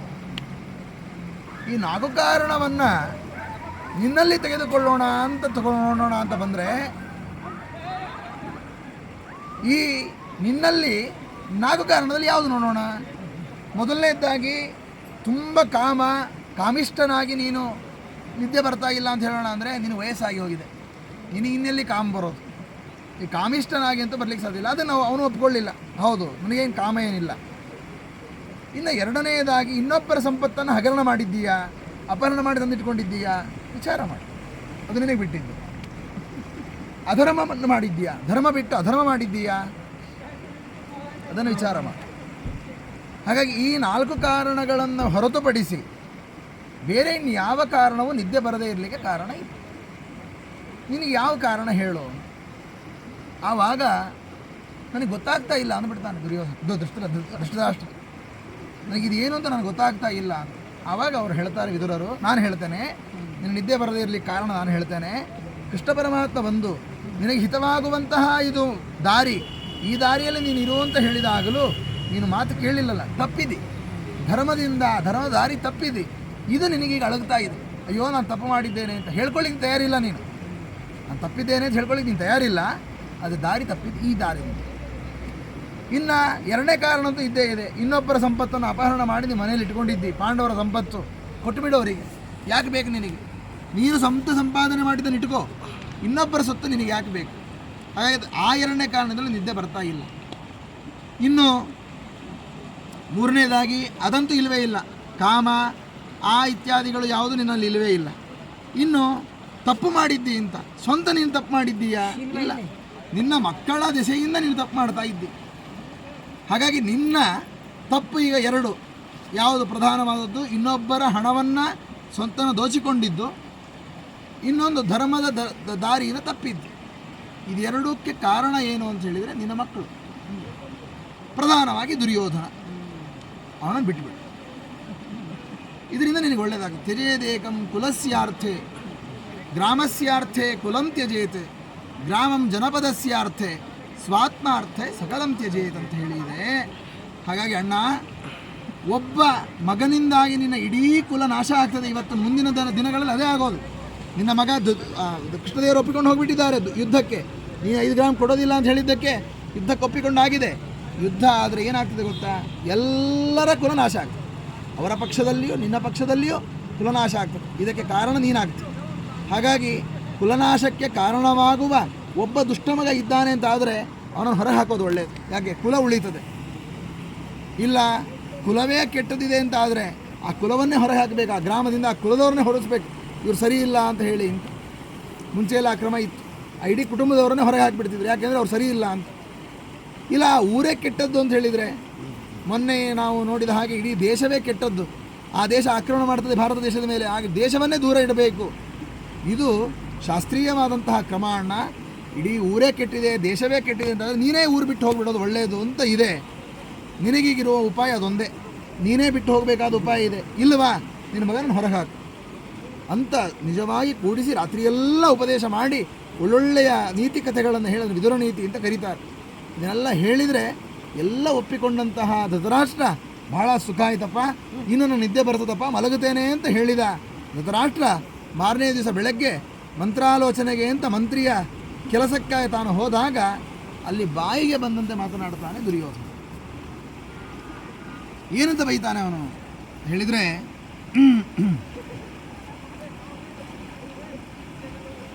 ಅಜಾತಶತ್ರೋ ಪ್ರತಿನಂದ್ಯದಾಯಂ ದೀಕ್ಷತೋ ದುರ್ವಿಷಹಂ ತತ್ರಾಗತವಾಗಃ ಸಹಾನುಜೋ ಪುತ್ರವೃಕೋದರೋ ಹಿ ಸ್ವಶತ್ರು ತ್ವಂ ತ್ವಮಲಂಬಿಭೇಷಿ ಅಸತ್ಕೃತಃ ಸತ್ಸ್ಪೃಹಣೀಯಶೀಲಃ ಕ್ಷತ್ತಃ ಸಕರ್ಣಾನುಜ ಸೌಬಲೇನ ಕಯೇನ ಮತ್ರೋಪಜಹಾವ ಜಿಹ್ವಂ ದಾಸ್ಯಾಸುತಂ ಯದ್ ಬಲಿನೈವ ಪುಷ್ಟಃ. ಅವ್ರು ಹೇಳ್ತಾರೆ, ಧೃತರಾಷ್ಟ್ರ ಹೇಳ್ತಾನೆ, ನೋಡಪ್ಪ ನನಗೊಂದು ಅನಿಸ್ತಾ ಇದೆ ಅಂತ ಹೇಳ್ತಾನೆ ಧೃತರಾಷ್ಟ್ರ. ದುರ್ಯೋಧನ ಅವ್ರದ್ದೇನು ಅಜಾತಶತ್ರು ಅಂದರೆ ಧರ್ಮರಾಜಾದಿಗಳು ಏನು ಸಂಪಾದನೆ ಮಾಡಿದಂತಹ ಆಸ್ತಿ ಇದೆ ಅವ್ರಿಗೆ ಕೊಟ್ಬಿಡೋಣ. ಹೇಗೋ ಅವರಿಗೆ ನಾವು ಹೇಳಿದ ಎಲ್ಲ ಒಪ್ಕೊಂಡಿದ್ದಾರೆ. 12 ವರ್ಷ ವನವಾಸ ಮಾಡಿದರು, 1 ವರ್ಷ ಅಜ್ಞಾತವಾಸ ಮಾಡಿದರು. ನಿನ್ನೆ ಇಷ್ಟ ಆಗಿ ಕೃಷ್ಣ ಪರಮಾತ್ಮ ಬಂದಿದ್ದ, ನಾವೀಗ ಒಪ್ಪಿಕೊಂಡು ಬಿಡೋಣ. ಏನು ಅವ್ರೇನು ಸಂಪಾದನೆ ಮಾಡಿದ್ರು ಈಗ ವಾಪಸ್ ಕೊಟ್ಬಿಡೋಣ, ನಮ್ದು ಎಷ್ಟು ಇಟ್ಕೊಂಡಿದ್ದು ಬಿಡೋಣ. ಯಾಕೆಂದರೆ ಸ್ವಶತ್ರು ಭೀಮಸೇನನ ಎದುರು ಹಾಕಿಕೊಂಡ್ರೆ ಬದುಕಲಿಕ್ಕೆ ಸಾಧ್ಯ ಇರೋದು ನಿನಗೆ ಗೊತ್ತಿದೆ, ಅದರಿಂದ ಬಿಟ್ಟು ಬಿಡೋಣ ಅಂತ ಅಪ್ಪ ಹೇಳಿದಾಗ ಒಂದೇ ಸಲ ತಿರುಗಿ ನೋಡ್ತಾನೆ ದುರ್ಯೋಧನ. ಯಾಕೆಂದರೆ ದುರ್ಯೋಧನ ಚೆನ್ನಾಗಿ ಗೊತ್ತಿದೆ, ದುರ್ಯೋಧನ ತತ್ವಾಭಿಮಾನಿ ದೈತ್ಯ. ಯಾಕೆಂದರೆ ಮನಸ್ಸಿಗೆ ವಾಯುದೇವರು ಹೇಗೆ ಮನಸ್ಸಿನಲ್ಲಿ ನಿಂತು ಇಡೀ ಕಂಟ್ರೋಲ್ ಮಾಡ್ತಾರೆ, ಪ್ರೇರಣೆ ಮಾಡ್ತಾರೆ, ಹಾಗೆ ಕಲಿಯೂ ಕೂಡ ಪ್ರತಿಯೊಬ್ಬರ ಮನಸ್ಸಿನಲ್ಲಿಯೂ ಇದ್ದು ಕಂಟ್ರೋಲ್ ಮಾಡಲಿಕ್ಕೆ ಪ್ರಯತ್ನ ಮಾಡ್ತಾನೆ. ಅವನು ಕಂಟ್ರೋಲ್ ಮಾಡದೇ ಇದ್ದಂತೆ ನೋಡಿಕೊಳ್ಳಬೇಕಾದ ಜವಾಬ್ದಾರಿ ನಮ್ಮದು. ಯಾಕೆಂದರೆ ನಾವು ಮನಸ್ಸನ್ನು ಪ್ರಾಣದ ಹತ್ರ ಇಟ್ಟಿದ್ರೆ ಆವಾಗ ಆ ಮನಸ್ಸು ಎಲ್ಲೆಲ್ಲೋ ಹೋಗೋದಿಲ್ಲ, ಇಲ್ಲದಿದ್ದರೆ ಕಲಿ ಕರ್ಕೊಂಡು ಹೋಗಿಬಿಡ್ತಾನೆ ಆ ಮನಸ್ಸನ್ನು. ಈ ಧೃತರಾಷ್ಟ್ರನಿಗೂ ಕೂಡ ಇಂತಹ ಒಳ್ಳೆ ಬುದ್ಧಿ ಹೇಗೆ ಬಂತು ಅಂತ ಅವನಿಗೆ ಆಶ್ಚರ್ಯ ದುರ್ಯೋಧನನಿಗೆ. ತಕ್ಷಣ ನೋಡಿದ ಇವನಿಂದಲೇ ಆಗಿರ್ತದೆ ಅಂತ. ಇವನು ಹೇಳಿಕೊಟ್ನ ಅಂತ ಕೇಳಿದ. ಅವಾಗ ಹೇಳ್ತಾನೆ, ಇವನಿನ್ನು ಯಾರು ಕರೆದ್ರು ಇಲ್ಲಿ? ಯದ್ ಬಲಿನೈವ ಪುಷ್ಟಃ ದಾಸ್ಯಾಹ ಸುತಂ. ಧೃತರಾಷ್ಟ್ರನ ಮುಂದೆ ಅವರ ತಮ್ಮನನ್ನು ಮಗ ಬಾಯಿಗೆ ಬಂದಂತ ಹೇಳ್ತಾನೆ. ಏನಂತ ಹೇಳಿ, ದಾಸಿ ಮಗ, ಇವನು ಯಾರು ನಮಗೆ ಬಂದು ಬುದ್ಧಿ ಹೇಳಲಿಕ್ಕೆ? ಇವನು ಯಾರು ನಮಗೆ ಬೇಕು? ಇವನಿಂದ ಆಗಬೇಕಾದದ್ದಿಲ್ಲ. ಇನ್ನೊಂದು ಮಾತು ಎಷ್ಟರ ಆಡಿಬಿಡ್ತಾನೆ. ಏನಂತ ಹೇಳಿದರೆ, ನಾವು ಕೂಡ ಅನ್ನದಿಂದ ತಿಂದು ಬೆಳೀತಾ ಇದ್ದಾನೆ ಅಂತ ಹೇಳಿ. ಅಂದರೆ ಅದು ಒಂದು ರೀತಿಯ ಅರ್ಥದಲ್ಲಿ ನಾವು ಹಾಕಿದ ಅನ್ನವನ್ನು ತಿನ್ನುವ ನಾಯಿಯಂತೆ ಇದ್ದಾನೆ. ನಮ್ಮ ಬಲಿನೈವ ಪುಷ್ಟಃ ಅಂತ ಹೇಳೋದು, ಬಲಿ ಶಬ್ದವನ್ನು ನಮ್ಮಲ್ಲಿ ಹೇಳೋದೇನೆಂದರೆ ನಾವೆಲ್ಲ ತಿಂದು ಉಳಿದದ್ದನ್ನು ಹಾಕೋದಕ್ಕೆ ಬಲಿ ಅಂತ ಕರೆಯೋದು. ಹಾಗೆ ನಮ್ಮಲ್ಲಿ ಬಲಿ ಅಂತ ಹಾಕೋದು ಕೊನೆಗೆ ಉಳಿದದ್ದನ್ನು ಬಿಡೋದು ಅಂತ ಹೇಳಿ. ಅದರಿಂದ ಬೆಳೆದವನವನು ಅಂತ ತನ್ನ ಚಿಕ್ಕಪ್ಪನಿಗೆ ಅಣ್ಣನ ಎದುರಿನಲ್ಲಿಯೇ ತಮ್ಮನಿಗೆ ಬೈದಾಗ ಅಣ್ಣ ಬಾಯಿ ಮುಚ್ಚಿಕೊಂಡು ಕೂತಿದ್ದ. ಇದೇ ಪ್ರಧಾನವಾದಂತಹ ಸಯೇಷ ದೋಷಃ ಪುರುಷದ್ವಿಡಾಸ್ತೆ ಗೃಹಂ ಪ್ರವಿಷ್ಟಃ ಯಮಪತ್ಯಮತ್ಯ. ತನ್ನ ಮಗ ಅನ್ನುವ ಒಂದು ಅಭಿಮಾನದಿಂದ ತಮ್ಮನಿಗೆ ಅವಮಾನವಾಗುವಾಗಲೂ ಬಾಯಿ ಮುಚ್ಚಿಕೊಂಡು ಕೂತಿದ್ನಲ್ಲ ಅಣ್ಣ, ಇನ್ನು ನಾನು ಇಲ್ಲಿ ಇರಬಾರದು ಅಂತ ತೀರ್ಮಾನ ಮಾಡಿದ್ದೆ. ಇದೆಲ್ಲ ಮೊದಲು ಹೇಳಿದ ಕಾರಣ ಏನಿದೆ, ಇದೆಲ್ಲ ಹಿಂದೆ ನಡೆದಂಥ ಕಾರಣ. ವನವಾಸಕ್ಕೆ ಹೋಗೋಗಿಂತ ಮುಂಚೆ, ಜೂಜಾಡುವಾಗಿಂತ ಮುಂಚೆ, ಜೂಜಾಡಿದ ಮೇಲೆ, ವನವಾಸ ಅಜ್ಞಾತವಾಸಕ್ಕೆ ಹೋದಾಗ, ಹೀಗೆ ಹೇಳ್ತಾ ಹೆಜ್ಜೆಗೆ ಹೇಳ್ತಾ ಬಂದರೂ ಕೇಳದೇ ಇರುವಂತಹ ಧೃತರಾಷ್ಟ್ರನಿಗೆ ಕೊನೆಗೆ ನೋಡಿದರು. ನಾನು ಹೇಳಿದಂಥ ಕೊನೆಯ ಮಾತು ಕೂಡ ಅವ್ರ ಬಾಡಿಗೆ ಅವ್ರಿಗೆ ಇದ್ಲಿಕ್ಕೆ ಬಿಟ್ಟುಬಿಡು, ಆರಾಮಾಗಿರು ಅಂತ ಹೇಳಿದರೂ ಕೂಡ ಹೇಳಬೇಡ ದುರ್ಯೋಧನ, ಅವನು ನಿಮ್ಮ ಚಿಕ್ಕಪ್ಪ, ಅವನಿಗೆ ಮರ್ಯಾದೆ ಕೊಡಬೇಕು, ಮಂತ್ರಿ, ಇಷ್ಟಾಗಿ ಮಂತ್ರಿ, ಅವನು ಮರ್ಯಾದೆ ಕೊಡಬೇಕು ಅಂತ ಒಂದು ಮಾತು ಕೂಡ ಹೇಳಲಿಲ್ಲ ಯಾವಾಗಲೂ. ಆವಾಗ ನಿರ್ವಾಸ್ಯತಾಮಾಶ ಪುರಾಚ್ಛ್ವಸಾನಃ, ತನಗೆ ಮನಸ್ಸಿರಲಿಲ್ಲ ವಿದುರರಿಗೆ. ಯಾಕೆಂದರೆ ವೇದವ್ಯಾಸ ದೇವರ ಆಜ್ಞೆ ಇತ್ತು, ನೀನು ಧೃತರಾಷ್ಟ್ರನಿಗೆ ಸಹಾಯ ಮಾಡಿಕೊಂಡು ಇಲ್ಲಿರಬೇಕು ಅಂತ.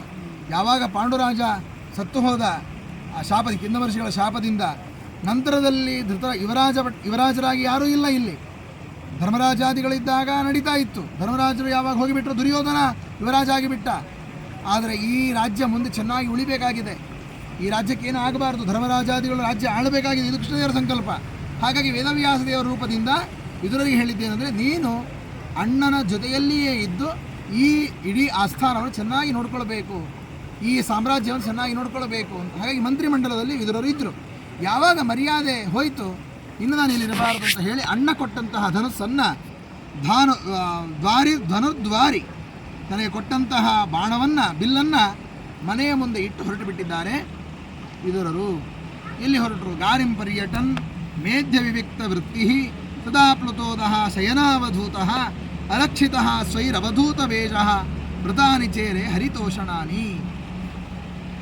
ಈ ರೀತಿ ಹೊರಟಂತಹ ವಿದುರರು ಸಂಚಾರ ಮಾಡ್ತಾ ಮಾಡ್ತಾ ಆಚಾರ್ಯರು ಹೇಳ್ತಾರೆ, ತುಂಬ ದೂರ ಹೋಗಿರಲಿಲ್ಲ ಅಂತ.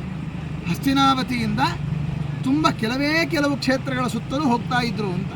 ಹಾಗಾಗಿ ಹರಿದ್ವಾರದಲ್ಲಿ ಮೈತ್ರೇಯರು ಸಿಗಲಿಕ್ಕೆ ಅವಕಾಶ ಆಯಿತು. ತುಂಬ ದೂರ ಹೋಗಿಬಿಟ್ಟಿದ್ರೆ ಮೈತ್ರೇಯರು ಸಿಗ್ತಿರಲಿಲ್ಲ. ಮೈತ್ರೇಯರು ದ್ವಾರಕಾ ಮುಗಿಸಿಕೊಂಡು, ದ್ವಾರಕಾದಿಂದ ಪ್ರಭಾಸದಿಂದ ಮುಗಿಸಿಕೊಂಡು ದಾರಿಯಲ್ಲಿ ಪ್ರಯಾಗ ಕ್ಷೇತ್ರಕ್ಕೆ ಬಂದು, ಪ್ರಯಾಗದಿಂದ ತಾವು ಹರಿದ್ವಾರಕ್ಕೆ ಬಂದು ಹರಿದ್ವಾರದಿಂದ ಬದರಿಗೆ ಹೋದರು. ಮೈತ್ರೇಯ ಹರಿದ್ವಾರದಲ್ಲಿ ವಾಸ ಮಾಡಿದರು ಅಂತ ಇದೆ. ದಾರಿಯಲ್ಲಿ ಬರ್ತಾ ಮೈತ್ರೇಯರು ಸಿಕ್ಕಿದ್ದಾರೆ ವಿದುರರಿಗೆ. ವಿದುರರು ದೂರ ಹೋಗಿಬಿಟ್ಟಿದ್ರೆ ಮೈತ್ರೇಯರು ಸಿಗಲಿಕ್ಕೆ ಸಾಧ್ಯ ಇರಲಿಲ್ಲ. ಹಾಗಾಗಿ ಮೈತ್ರೇಯರು ಸಿಕ್ಕಿದ್ದೆಲ್ಲಿದ್ದರೆ ಗಂಗಾದ್ವಾರದಲ್ಲಿ ಮೈತ್ರೇಯರು ಸಿಕ್ಕಿದ್ದಾರೆ. ಆವಾಗ ಮೈತ್ರೇಯರ ಬಳಿಯಲ್ಲಿ ಅನೇಕ ಪ್ರಶ್ನೆಗಳನ್ನು ಮಾಡ್ತಾರೆ ವಿದುರರು. ಏನಾಯಿತು, ಕೃಷ್ಣ ಪರಮಾತ್ಮ ಬಲರಾಮ ದೇವರು ಹೇಗಿದ್ದಾರೆ, ಅವರನ್ನು ಎಷ್ಟೋ ದಿವಸ ಆಯಿತು ನಾನು ಅವ್ರ ಬಗ್ಗೆ ವಿಚಾರಿಸ್ಕೊಳ್ಳಿಕ್ಕೆ ಆಗಲಿಲ್ಲ ಅಂತೆಲ್ಲ ಕೇಳಿದಾಗ, ಮುಂದಿನ ಇದು ಪಾಂಡವರ ಯುದ್ಧ ನಡೆದದ್ದು, ಯಾದವರ ಕುಲನಾಶ ಆಗುವಂಥ ಪ್ರಸಂಗವನ್ನೆಲ್ಲ ಹೇಳ್ತಾರೆ. ಹೇಳಿ, ನೀನೇನು ಚಿಂತೆ ಮಾಡಬೇಡ, ವಿದುರರಿಗೆ ಹೇಳುವಂಥ ಮಾತು, ನೀನೇನು ಚಿಂತೆ ಮಾಡಬೇಡ, ಕೃಷ್ಣದೇವರು ನಿನ್ನ ಮೇಲೆ ಕೃಪಾದೃಷ್ಟಿ ಇಟ್ಟಿದ್ದಾರೆ. ಯಾಕೆ ಕೃಪಾದೃಷ್ಟಿ ಬಂತು? ವೃತಾನಿ ಚೇರೆ ಹರಿತೋಷಣಾನಿ. ವಿದುರರು ಮನೆ ಬಿಟ್ಟಾಗಿನಿಂದ ಹೇಗಿದ್ರಪ್ಪ ಅಂದರೆ ಅವಧೂತ ವೇಷದಲ್ಲಿ ಇದ್ರಂತೆ. ಅಂದರೆ ಇವರನ್ನು ನೋಡಿದ ಕೂಡಲೇ ಯಾರು ವಿದುರರು ಅಂತ ಗಮನಿಸಲೇಬಾರ್ದು, ಯಾರು ಗೊತ್ತಾಗಬಾರ್ದು. ಯಾಕೆ? ಹೊರಗೆ ಹೋದಾಗ ಏನಾದರೂ ಹೊರಗಿನ ಪದಾರ್ಥ ತಿಂದುಬಿಡ್ಬೋದು, ಅಂಗಡಿ ಪದಾರ್ಥ ತಿಂದುಬಿಟ್ರೆ ಯಾರಿಗೆ ಗೊತ್ತಾಗೋದಿಲ್ಲ. ಯಾಕಂದರೆ ವೇಷ ಮರೆಸಿಕೊಂಡು ಹೋದರೆ ಇವರೊಂದು ಗೊತ್ತಾಗೋದಿಲ್ಲ. ಹಾಗಾಗಿ ಅಧರ್ಮ ಮಾಡಲಿಕ್ಕೆ ಅನುಕೂಲ ಆಯಿತು ಅನ್ನೋದ ಕಾರಣಕ್ಕಲ್ಲ, ದೇವರ ಧರ್ಮಗಳನ್ನು ನಡೆಸಲಿಕ್ಕೆ ನಾವು ವೇಷಗಳನ್ನು ಬದಲಿಸಿಕೊಂಡ್ರೆ ಬಹಳ ಒಳ್ಳೆಯದು. ಯಾಕೆಂದರೆ ಇವನು ಸಾತ್ವಿಕನಿದ್ದಾನೆ, ಇವನು ಒಳ್ಳೆಯ ಸಾತ್ವಿಕ ಸ್ವಭಾವದವನು ಅಂತ ಆಗಿಬಿಟ್ರೆ ಗುಂಪು ಕಟ್ಟಿಬಿಡ್ತಾರೆ ಜನ. ಆವಾಗ ಸಾಧನೆ ಮಾಡಿಕೊಳ್ಳಿಕ್ಕೆ ಆಗೋದಿಲ್ಲ, ಏಕಾಂತ ಸಾಧನೆ ತಪ್ಪಿ ಹೋಗ್ತದೆ. ಏಕಾಂತ ಸಾಧನೆ ಆಗಬೇಕಂತಂದರೆ ನಾನು ವೇಷ ಬದಲಿಸಿಕೊಳ್ಬೇಕು ಅಂತ ಹೇಳಿ ಆ ವಿದುರರು ವೇಷ ಬದಲಿಸಿಕೊಂಡು ಸಂಚಾರ ಮಾಡ್ತಿದ್ರು. ವ್ರತಗಳನ್ನು ಮಾಡಿದ್ರಂತೆ. ಯಾಕೆಂದರೆ ಇದು ದಾರಿಯಲ್ಲಿ ಹೋಗುವಾಗ ವ್ರತ ಮಾಡುವ ಅನಿವಾರ್ಯತೆ ಬರ್ತದೆ. ನಿದ್ದೆ ಸರಿಯಾಗಿ ಆಗೋದಿಲ್ಲ, ಪ್ರಯಾಣ ಸರಿಯಾಗಿ ಆಗ್ತದೆ ಇಲ್ಲೋ ಗೊತ್ತಿರೋದಿಲ್ಲ, ಊಟ ತಿಂಡಿ ಸರಿಯಾಗಿ ಸಿಗ್ತದೆ ಎಲ್ಲೋ ಗೊತ್ತಿಲ್ಲ. ಯಾಕಂದರೆ ಎಲ್ಲಿ ಹೋದಾಗ ಎಲ್ಲಿ ಶುದ್ಧವಾದ ಅನ್ನ ಸಿಗ್ತದೆ ಅಲ್ಲಿ ತಿನ್ನಬೇಕು, ಇಲ್ದಿದ್ರೆ ಇಲ್ಲ. ಹೀಗೆ ದಾರಿಯಲ್ಲಿ ಹೋಗುವ ತನ್ನ ಚಟುವಟಿಕೆಯನ್ನೇ ವ್ರತ ಮಾಡಿಕೊಂಡು ಬಿಟ್ಟರು ಅವರು. ಇದೊಂದು ಅಜಿಗರ ವ್ರತ. ಸಿಕ್ಕರೆ ತಿನ್ನೋದು, ಇಲ್ಲದಿದ್ದರೆ ಇಲ್ಲ. ಶುದ್ಧವಾದ ಅನ್ನ ಸಿಗೋದಲ್ಲಿ ತಿನ್ನೋದು, ಇಲ್ಲದಿದ್ರೆ ಇಲ್ಲ. ಇದೊಂದು ವ್ರತ. ಅದೇ ರೀತಿ ಅಧಶಯಾನ, ಹೋದಲ್ಲೆಲ್ಲ ಹಾಸಿಗೆ ತೊಗೊಂಡು ಹೋಗ್ಲಿಕ್ಕೆ ಆಗ್ತದಾ? ಇಲ್ಲ, ಕೆಳಗೆ ಮಲಗ್ತಿದ್ರು, ಇದೊಂದು ವ್ರತ. ಇನ್ನು ಇವತ್ತಿಡೀ ಆಹಾರ ಸಿಗಲಿಲ್ಲ, ಉಪವಾಸ ಮಾಡಿದರು, ಇದೊಂದು ದೇವರಿಗೆ ಸೇವೆ, ಉಪವಾಸ ವ್ರತ.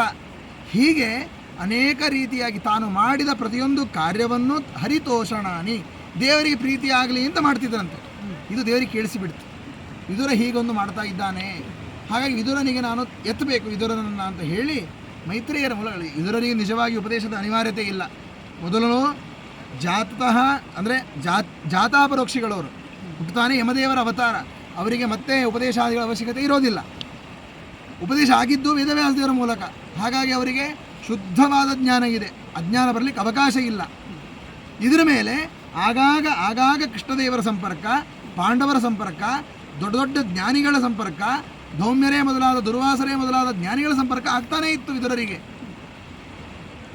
ಧೃತರಾಷ್ಟ್ರ ಉಪದೇಶ ಮಾಡು, ಇನ್ನೂ ಹೆಚ್ಚಿನ ಉಪದೇಶ ಮಾಡು ಅಂತ ಕೇಳಿದಾಗ, ನಾನು ಯೋಗ್ಯ ಅಲ್ಲ, ನಿನಗೆ ಸನತ್ಸುಜಾತರು ಒಂದು ಉಪದೇಶ ಮಾಡ್ತಾರೆ ಅಂತ ಅಣ್ಣನಿಗೆ ಉಪದೇಶ ಮಾಡಿದ್ದು ಬೇರೆ, ಹಿತನುಡಿ ಹೇಳಿದ್ದು ಬೇರೆ. ಉಪದೇಶ ಅಂತ ಹೇಳಿ ಸಂಕಲ್ಪಪೂರ್ವಕವಾಗಿ ಉಪದೇಶ ಮಾಡಿದ್ದು ಸನತ್ಸುಜಾತರು. ಇಷ್ಟು ಶುದ್ಧವಾದ ಜ್ಞಾನ ವಿದುರರಿಗಿತ್ತು. ಹಾಗೆ ಮತ್ತೆ ಮೈತ್ರೇಯರ ಉಪದೇಶ ಮಾಡುವ ಅವಶ್ಯಕತೆ ಇರಲಿಲ್ಲ. ಆದರೆ ಕೃಷ್ಣ ಪರಮಾತ್ಮ ತುಂಬ ಪ್ರೀತಿಯಿಂದ ವಿದುರರಿಗೆ ಉಪದೇಶ ಮಾಡು ಅಂತ ಹೇಳಿ ಮೈತ್ರೇಯರನ್ನು ಕಳಿಸಿದ್ದಾರೆ. ಉದ್ಧವರು ಸಿಗ್ತಾರೆ, ಉದ್ಧವರಿಗೆ ನಮಸ್ಕಾರ ಮಾಡ್ತಾರೆ ವಿದುರರು. ನನಗೇನಾದರೂ ಉಪದೇಶ ಮಾಡಿ ಅಂತ ಹೇಳಿದಾಗ ಉದ್ಧವರು ಹೇಳ್ತಾರೆ, ತುಂಬ ಉಪದೇಶ ಕೃಷ್ಣ ಪರಮಾತ್ಮ ಮಾಡಿದ್ದಾನೆ, ಆದರೆ ನನಗೆ ಹೇಳಿಲ್ಲ. ನಿನಗೆ ಉಪದೇಶ ಮಾಡು ಅಂತ ನನಗೆ ಹೇಳಿಲ್ಲ. ನಿನಗೆ ಉಪದೇಶ ಮಾಡಲಿಕ್ಕೆ ಮೈತ್ರೇಯರು ಬರ್ತಾರೆ, ನೀನು ಅವರನ್ನು ಭೇಟಿಯಾಗು ಅಂತ.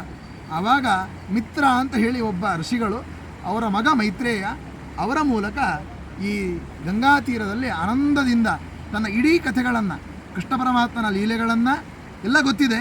ಮತ್ತೆ ಇನ್ನೊಮ್ಮೆ ಮೈತ್ರೇಯರ ಬಾಯಿಯಿಂದ ಎಲ್ಲ ಕೇಳಿಕೊಂಡು ಕೃಷ್ಣ ಪರಮಾತ್ಮ ಯಾವ ಯಾವ ಅನುಷ್ಠಾನವನ್ನು ಮಾಡಬೇಕು, ಯಾರ್ಯಾರು ಹೇಗೆ ಹೇಗೆ ಅನುಷ್ಠಾನ ಮಾಡಬೇಕು ಅಂತ ಉದ್ಧವರಿಗೆ ಮೈತ್ರೇಯರಿಗೆ ವಿಸ್ತಾರವಾದ ಉಪದೇಶ ಮಾಡಿದ್ದಾನೆ.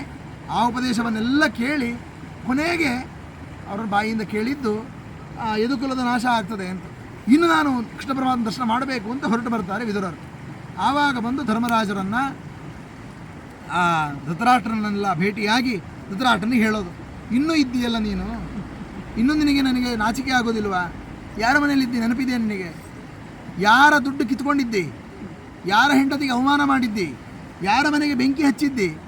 ಅವರ ಮನೆಯಲ್ಲಿ ಕುತ್ಕೊಂಡು ತಿಂತಾ ಇದ್ದೀಯಲ್ಲ, ನಿನಗೆ ನಾಚಿಕೆ ಅನಿಸೋದಿಲ್ವಾ? ಯಾಕೆ ಈ ಮಾತನ್ನು ಹೇಳಿದರು ವಿದುರರು ಅಂದರೆ, ಅವನಲ್ಲಿ ಇದ್ದ ಒಳಗಿನ ಸುಪ್ತವಾದಂತಹ ಜ್ಞಾನ ಎತ್ತಲಿಕ್ಕೆ. ಕೆಲವೊಮ್ಮೆ ಅಪ್ಪ ಬೈತಾನೆ ಮಕ್ಕಳಿಗೆ. ಯಾಕೆ ಬೈತಾನೆ? ಮಕ್ಕಳು ತಿದ್ದುಕೊಳ್ಳಿ, ಅವಳಲ್ಲಿರುವಂತಹ ಕಲ್ಮಶವಾದ ಕೆಟ್ಟ ಬುದ್ಧಿ ಹೋಗಲಿ ಅಂತ. ಇವರಿಗೂ ಹಾಗೆ ಆಗಿತ್ತು, ಮೇಲೆ ಹಚ್ಚಿ ಹೋಗಿತ್ತು. ಏನು? ಆ ದುರ್ಯೋಧನನ ಮೇಲಿನ ದುರಭಿಮಾನ. ಹಾಗಾಗಿಯೇ ಪ್ರತಿನಿತ್ಯದಲ್ಲಿಯೂ ಕೂಡ ಭೀಮಾಪವರ್ಜಿತಂ ಪಿಂಡಂ ಆದತ್ತೇ ಗೃಹಪಾಲವತ್. ಭೀಮಸೇನ ದೇವರು ನಿತ್ಯ ನಿನಗೆ ಅನ್ನ ಹಾಕಬೇಕಾದ್ರೆ ನಾಯಿಗೆ ಹಾಕ್ತಾ ಇದ್ದಾರೆ, ಯೋಚನೆ ಮಾಡು ನೀನು ಅಂತ ಹೇಳ್ತಾರೆ ವಿದುರರು. ಯಾಕೆ ಭೀಮಸೇನ ದೇವರು ಹೀಗೆ ಮಾಡ್ತಿದ್ರು ಇದು ನಮಗೆ ಗೊತ್ತಾಗೋದಿಲ್ಲ. ನಮಗೇನು ಅನಿಸ್ತದೆ ಅಂತ ಹೇಳಿದರೆ, ವಯಸ್ಸಾದ ಆ ದೊಡ್ಡಪ್ಪ ದೊಡ್ಡಮ್ಮನಿಗೆ ಊಟಕ್ಕೆ ಹಾಕುವಾಗ, ಅದು ಧೃತರಾಷ್ಟ್ರನಿಗೆ ಊಟಕ್ಕೆ ಹಾಕುವಾಗ ಮಾತ್ರ, ಗಾಂಧಾರಿಗಲ್ಲ. ಮತ್ತೆ ಯಾಕೆ ಹೀಗೆ ಮಾಡ್ತೀರಿ ಭೀಮಸೇನ ದೇವರು? ನೀವು ಹೇಳ್ತೀರಿ ಭೀಮಸೇನ ದೇವರು ಶುದ್ಧ ಭಾಗವತ ಧರ್ಮದವರು ಅಂತ ಹೇಳಿ ಅಂತ. ಶುದ್ಧ ಭಾಗವತ ಧರ್ಮದವರು ಆಗಿದ್ದರಿಂದ ಹಾಗೆ ಊಟಕ್ಕೆ ಹಾಕ್ತಾ ಇದ್ರು, ಇಲ್ಲದ್ರೆ ಊಟಕ್ಕೂ ಹಾಕ್ತಿರ್ಲಿಲ್ಲ. ಶುದ್ಧ ಭಾಗವತ ಧರ್ಮದವರು ಆಗಿದ್ದರಿಂದ ಊಟಕ್ಕಾದರೂ ಹಾಕಿದರು, ಇಲ್ಲದ್ರೆ ಊಟಕ್ಕೂ ಹಾಕ್ತಿರ್ಲಿಲ್ಲ. ಯಾಕೆಂದರೆ ದುರ್ಯೋಧನನನ್ನು ವಹಿಸಿಕೊಂಡು ಮಾತನಾಡಿದ ವ್ಯಕ್ತಿಗಳ ನಾಲಿಗೆ ಸೀಳ್ತೇನೆ ಅಂತ ಹೇಳಿದವರು ಭೀಮಸೇನ ದೇವರು. ಧೃತರಾಷ್ಟ್ರ ಅದೇ ಕೆಲಸ ಮಾಡಿದ್ದಾನೆ. ಹಾಗೆ ಧೃತರಾಷ್ಟ್ರ ಊಟಕ್ಕೆ ಹಾಕಬಾರ್ದಾಗಿತ್ತು, ಹಾಕಿದ್ದು ಯಾಕೆಂದರೆ ಮಾನವೀಯತೆ ಇದ್ದಿದ್ದರಿಂದ. ಮುದುಕರು ತಿನ್ನಲಿ ಇರುವಷ್ಟು ದಿವಸ ಅಂತ ಹೇಳಿ ಮಾನವೀಯತೆಯಿಂದಲೇ ಊಟಕ್ಕೆ ಹಾಕಿದ್ದು. ಶುದ್ಧ ವೈಷ್ಣವ ಅಂತ ಊಟಕ್ಕೆ ಹಾಕಲೇ ಇಲ್ಲ. ಯಾಕೆಂದರೆ ಆ ರೀತಿ ಶುದ್ಧ ವೈಷ್ಣವ ಅಂತ ಊಟಕ್ಕೆ ಹಾಕೋದಾಗಿದ್ದರೆ ಬೈದು ಊಟಕ್ಕೆ ಹಾಕ್ತಿರ್ಲಿಲ್ಲ ಭೀಮಸೇನ ದೇವರು. ಹಾಗಾಗಿ ಭೀಮಸೇನ ದೇವರು ಊಟಕ್ಕೆ ಹಾಕುವಾಗ ಮಾನವೀಯತೆಯಿಂದಲೇ ಹಾಕಿದ್ದು. ಹಾಗೆ ಮಾನವೀಯತೆ ಭೀಮಸೇನ ದೇವರಿಗೆ ಎಷ್ಟಿದೆ ಅಂತಂದರೆ, ಅದು ಅತ್ಯಂತ ಶಿಖರಪ್ರಾಯ ಇದೆ. ತನ್ನ ಹೆಂಡತಿಗೆ ತನ್ನ ಮುಂದೆ ಅವಮಾನ ಮಾಡಿಸಿದಂತಹ ಮುದುಕನೇನು ಅಂತ ಹೇಳಿ ಬೈಬೋದಾಗಿತ್ತು. ಅವರು ಬೈದಿದ್ದು ಒಂದೇ ಕಾರಣಕ್ಕಾಗಿ, ಏನು ಅಂದರೆ, ಕೃಷ್ಣ ಹೇಳಿದ ಮಾತು ಕೇಳಲಿಲ್ಲ ನೀನು, ಕೃಷ್ಣ ಹೇಳಿದ ಮಾತನ್ನು ವಿರೋಧ ಮಾಡಿಕೊಂಡು. ಆದರೂ ವೈಷ್ಣವನೇ, ಯಾಕೆಂದರೆ ಗಂಧರ್ವ, ಒಂದು ಕಾಲದಲ್ಲಿ ದೇವರನ್ನು ಚೆನ್ನಾಗಿ ಸ್ತೋತ್ರ ಮಾಡಿದವ ನೀನು, ಹಾಗೆ ನೀನು ಊಟಕ್ಕೆ ಹಾಕ್ತೇನೆ ಅಂತ. ಅದನ್ನು ವಿದುರರು ಹೇಳಬೇಕಾದ್ರೆ ಸ್ವಲ್ಪ ವ್ಯತ್ಯಾಸವಾಗಿ ಹೇಳ್ತಾರೆ. ನೀನು ನಿತ್ಯ ನಾಯಿಗೆ ಹಾಕ್ತಾ ಇದ್ದಾನೆ, ಇನ್ನಾದರೂ ನಿನಗೆ ಎಚ್ಚೆತ್ತುಕೋ ಅಂತ ಹೇಳಿ. ಆವಾಗ ಹೌದು ಅನಿಸಿತು. ಯಾಕೆ ಅಂತ ಹೇಳಿದರೆ, ಒಳ್ಳೆ ಬುದ್ಧಿ ಬಂತು. ಯಾಕೆ ಅಂದರೆ, ಶುದ್ಧವಾದ ಅನ್ನ ಸಿಕ್ಕಿದ್ರಿಂದ.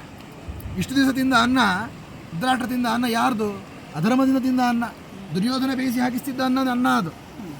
ಯಾವಾಗ ಭೀಮಸೇನ ದೇವರು ಕೊಡ್ತಾ ಇದ್ದ ಅನ್ನ ತಿಂದರೋ, ಅದು ಬೈದೇ ಕೊಡಲಿ, ಸಿಟ್ಟು ಮಾಡಿಯೇ ಕೊಡಲಿ, ಅದು ಜೀವ ಮತ್ತೆ ವಾಪಸ್ ಒಳ್ಳೆಯ ದಾರಿಗೆ ಹೊಂದಲಿಕ್ಕೆ ಅನುಕೂಲ ಮಾಡಿಕೊಟ್ಟಿದೆ. ಹಾಗಾಗಿ ಭಾಗವತ ಒಂದೊಂದು ಹೇಳುವ ಒಂದೊಂದು ಮಾತು ಕೂಡ ಅದು ನಮ್ಮ ಜೀವನದಲ್ಲಿ ಹೇಗಿರಬೇಕು ಅಂತ ತೋರಿಸ್ತದೆ.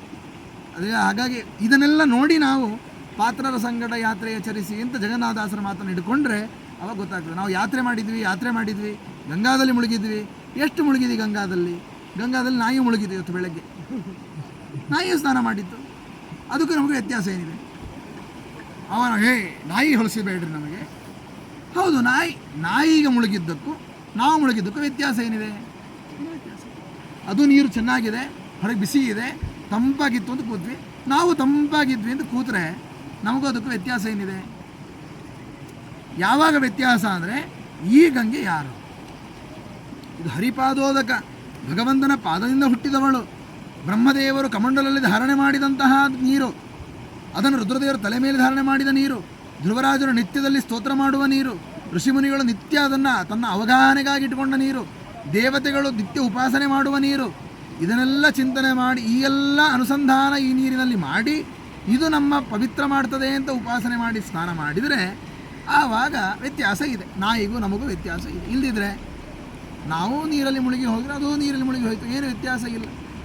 ಹಾಗಾಗಿ ಗಂಗೆಯಲ್ಲಿ ಸ್ನಾನ ಮಾಡುವಾಗಲೇ ನಾವು ಇಷ್ಟು ಉಪಾಸನೆ ಮಾಡಬೇಕು ಅಂತಾದರೆ ಹೊರಗಿನ ಸ್ನಾನ, ಇನ್ನು ಒಳಗೆ ತಿನ್ನುವ ಅನ್ನಾದಿಗಳು ಎಷ್ಟು ಶುದ್ಧ ಇರಬೇಕು. ಆದ್ದರಿಂದ ಪಾತ್ರರ ಸಂಗಡಿಯಲ್ಲಿ ಜಾತ್ರೆ ಮಾಡಿದಾಗ ಏನಾಗ್ತದೆ ಅಂದರೆ ಅವರು ದೇವರ ನೈವೇದ್ಯ ಮಾಡಿದ್ದು ವೈಷ್ಣುದೇವ ಮಾಡಿದ ಅನ್ನವನ್ನು ನಮಗೆ ಹಾಕ್ತಾರೆ, ತನ್ಮೂಲಕ ನಮ್ಮ ದೇಹ ಶುದ್ಧಿ ಆಗ್ತದೆ ಅಂತ. ತೀರ್ಥಯಾತ್ರೆ ಮಾಡಿದಾಗ ಹೊರಗಿನ ಶುದ್ಧಿ ಆಗ್ತದೆ ಖಂಡಿತ, ಅದರಲ್ಲಿ ವ್ಯತ್ಯಾಸ, ಅದರಲ್ಲಿ ನಿಸ್ಸಂಶಯ. ಏನೇ ಆಗಲಿ ಗಂಗೆಯಲ್ಲಿ ನೋಡಿದ್ದಕ್ಕೆ, ಗಂಗೆಯ ಸ್ಮರಣೆ ಮಾಡಿದ್ದಕ್ಕೆ, ಗಂಗಾ ಪ್ರವಾಹದ ಶಬ್ದ ಕೇಳಿದ್ದಕ್ಕೆ ಪುಣ್ಯ ಇದ್ದೇ ಇದೆ. ಆದರೆ ಆ ಅನುಸಂಧಾನ ಬೇಕು, ಇಲ್ಲದಿದ್ದರೆ ಏನು ಪ್ರಯೋಜನ ಇಲ್ಲ. ಎಲ್ಲ ನೀರಿನಂತೆ ನಮ್ಮ ಮನೆಯಲ್ಲಿ ನೀರು ಬರ್ತದೆ, ಇಲ್ಲೊಂದು ನೀರು ಅಷ್ಟೇ. ಗಂಗೆಯ ನೀರು ಅಂತ ಹೇಳಿದ್ರೆ ಅದಕ್ಕೊಂದು ಪಾವಿತ್ರ್ಯ ಇದೆ, ಅದನ್ನು ತಿಳ್ಕೊಳ್ಬೇಕು. ಮತ್ತು ಆ ನೀರಿನಲ್ಲಿ ಸ್ನಾನ ಮಾಡುವಾಗ ದೇವರ ಚಿಂತನೆಯನ್ನು ಮಾಡಬೇಕು. ದೇವರು ಇಲ್ಲಿ ಪೂರ್ಣ ಸನ್ನಿಹಿತನಾಗಿರ್ತಾನೆ. ಯಾಕೆಂದರೆ ನಮ್ಮಲ್ಲಿ ನೀರಿನಲ್ಲಿ ವ್ಯತ್ಯಾಸ ಇದೆ. ರಾಘವೇಂದ್ರ ಗುರು ಸಾರ್ವಭೌಮರು ನದಿ ತಾರತಮ್ಯ ಸ್ತೋತ್ರ ಅಂತ ಮಾಡಿಕೊಟ್ಟಿದ್ದಾರೆ. ನದಿಗಳಲ್ಲಿ ಒಂದೊಂದು ತಾರತಮ್ಯ ಇದೆ, ಎಲ್ಲ ನದಿಗಳು ಶ್ರೇಷ್ಠ ಅಲ್ಲ.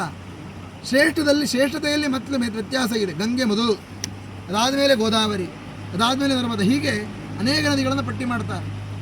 ಆ ಪಟ್ಟಿಯಲ್ಲಿ ಮೊದಲ ಜಾಗ, ಯಾವತ್ತೂ ಬಿಟ್ಟುಕೊಡದ ಜಾಗ ಗಂಗೆ.